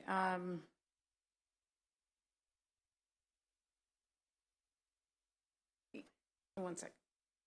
So the legislature put aside this money for cyber, obviously, and we had an attack on Department of Health, or we had an incident there, and that so far has cost us $105 million over 3 years. We're leaving in this account, we're taking out most of the money to feed the general fund, and it will not be available for the many, many, many priorities that you currently have and the things that we talked about that you aren't able to do because we don't have funding. Delegate Edelson. Just on that point, the 149 million that you said is being spread around across different agencies for the purpose of cyber, is it your understanding, or just being spread around to different agencies? Yeah, and to that point, some of the funding that came out of it was allocated to our budget. So I think the non-DPA amount is like $63 million that's coming back to us. So of the 149 or whatever it is, some of that is coming back to us dedicated to cyber via the general funds, but then the rest of it, as Melissa said, would have to go to DBM for question. And it's 63 million I think that's it's coming 63. back to you? It's either 63 or 68. I know via that general one is 63 and one is 68, so I always flip which it is. But So approximately 90 or so Yeah. that's not coming back to you. Correct. That DBM would have information on where it's going. Correct. So you're taking money, or not you, but money's being taken out of the DPA. Your budget's being funded, and you're saying that part of that is from this 149 million, but you don't really know that, right? I mean, basically they're taking the 150 million and they're budgeting it in different ways. And you're saying you are getting an additional 63 million, so Yeah. it sort of supplants Right. part of that. But Right. but it is operating money, the 63 million. Right. Yes. Okay. And so were you okay with them taking 150 million from the dedicated purpose account for cybersecurity So for use in other areas? Yeah, so I think some of it is we didn't necessarily have access. It wasn't like, and Melissa, this preceded me, but we didn't necessarily have access to the full DPA as it was, if that makes sense. You know, that whole 150 or whatever was moved out. That wasn't necessarily ours to spend. It wasn't an account that like Just Do It was drawing down from in the first place. We asked for and received, you know, the 63 or 68 or whatever, and asked to have it moved into the general funds with the goal of making sure it was properly accounted for. And to that point, that was part of the issue, was there sort of this ambiguous DPA amount that we didn't necessarily have line of sight or control over. So we wanted to make sure that there was a year-over-year recurring carve-out for cyber in our budget, knowing that, you know, this is the amount we feel like we can spend this year, and it's probably going to increase. Okay. Delegate Ruff. Thank you, Madam Chair. I noticed in your, and I'm sorry, hello, nice to meet you. I'm Malcolm. Yeah. I noticed in your response to the DLS analysis, you concurred with the recommendation of adopting a committee narrative to expand your managing for results goals to include value and add indicators. So I'm wondering what your take is on the statement that it's unclear if Do It services are cost effective, or if the state could get these same services at lower costs in the private market. Good afternoon. Good afternoon. So as part of the MFR requirement from last year, we did hire a vendor, Gartner, to come in and do a study of the services that we're currently providing, and it was compared to similar services provided by both the private and the public sector. That report was submitted to the legislature, if you're interested in reading that. It did show that all of our services are within the same parameters as those offered by the public and the private sector. I think one of our services was actually showed as being lower than others, and that was our Network Maryland services, which can be kind of convoluted. So we will be looking at that anyway, just to see if there's a better way of doing that. We are also going through an initiative where we're going through all of our services, so our service catalog, and then we'll be reevaluating our service agreements and the rates that we charge agencies for providing our services to make sure that they are in alignment with industry standards and best practices. When do you anticipate being able to report out on that? That exercise, so the report that was done by Gardner is already complete, and we can share that if you haven't already seen that. And then the internal study that we're doing should be completed by March, so that we will be putting that into effect as we gear up for the FY26 budget submission. So just a couple of months. Yeah, I would love to take a look at that. Yeah, that's, you know, when I talk about my goals for Do It, that is always number one, is evaluating our product and service catalog. in my view, there's a few duplicative products. We're also going to be putting that in front of all of the other CIOs and IT leaders from the other agencies, because historically, for whatever reason, they haven't had eyes on that. So I think it's really important that they also give us their perspective on, does Do It service catalog meet their needs? Thank you. Delegate Metzger. Thank you, Madam Chair. And good afternoon, and I trust you've had a moving day today, I'm sure. We know that you're understaffed, of course, and we, in this committee at least, we kind of work as a team. But we're pleased to see that you're, trying to get more people. But what can we do for you to assist you, to help you? Because this is a monumental task with cybersecurity. Yeah. No, I appreciate that. I think one of honestly, some of it is just time, is kind of helping us. Like I said, when I started, there were 3 full-time staff at the Office of Security Management and this huge mandate. So some of it is working with us to know that it will be a gradual process. My biggest fear is that we ask for too much money and then we don't have the staff to execute on it, and it looks, it calls into question for DBM whether or not we can actually spend that money. So we're trying to be really judicious. So some of the ask is just time. The second piece, I would love to, our security manual, or we have sort of a statewide security manual right now that's pretty internally, it was written internally, and I think that there's work to be done on how we map that to sort of federal best practice. So I think there's certainly some work we could do together on the policy piece. How do we instantiate best practices from the federal government in Maryland state law, so that long after I leave or Greg leaves, we have kind of captured those best practices. So I would love to, sort of in future sessions work on instantiating some of the policy. Absolutely. And one of the things that I know that works, because my background is marketing and strategy, stuff like that, is marketing, and anytime there's job fairs, especially with their young people, around graduation time, that's a good time to get a booth and a backdrop and have a little computer with cybersecurity, kind of make it look exciting. So. No, it's a great point. I just spoke at the Maryland Tech Council last week, and I was actually surprised. The ratio of workforce development organizations relative to traditional vendors that, of course, approached me was pretty high. And so we're going to be convening the workforce development vendors or nonprofits in the next couple of weeks to talk about what can we do to tap into entry level all the way to more experienced professionals. Because you're absolutely right. I mean, cyber, just from my experience, cybersecurity is one that can be pretty hands-on, on-the-job learning.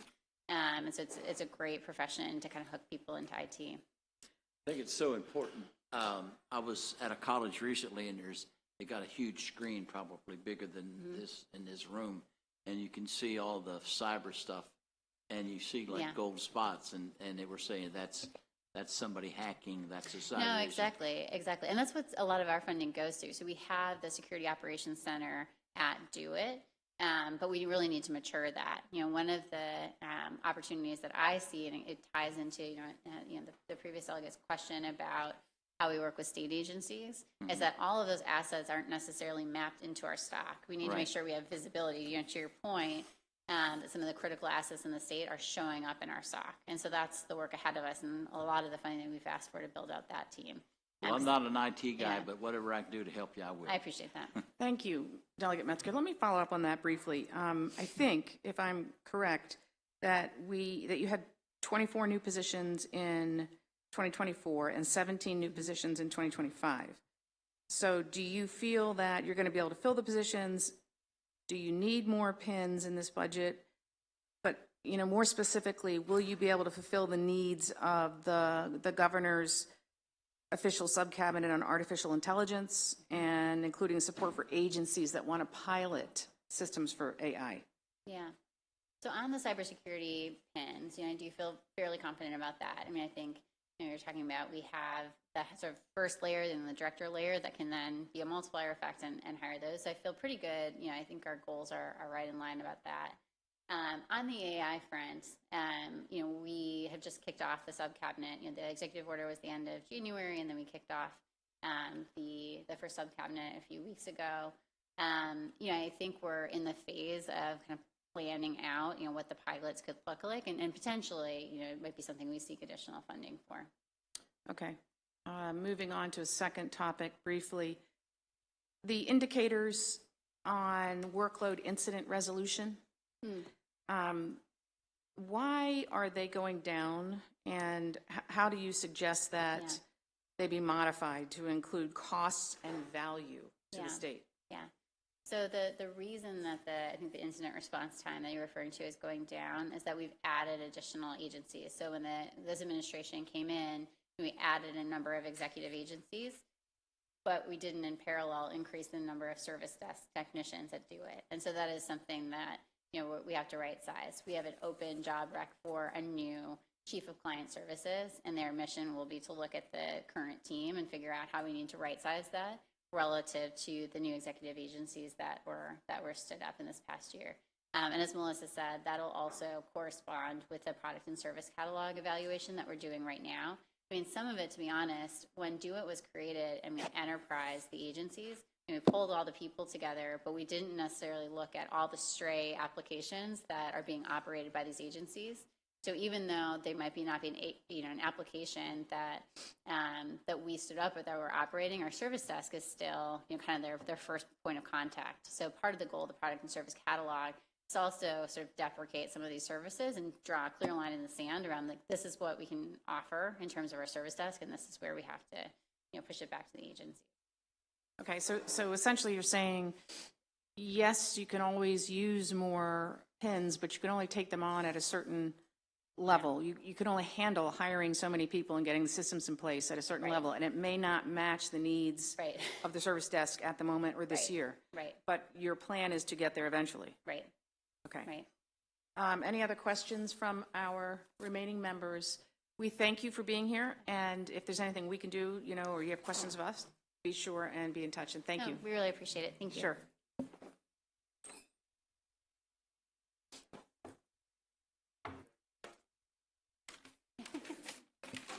We're adjourned. That's very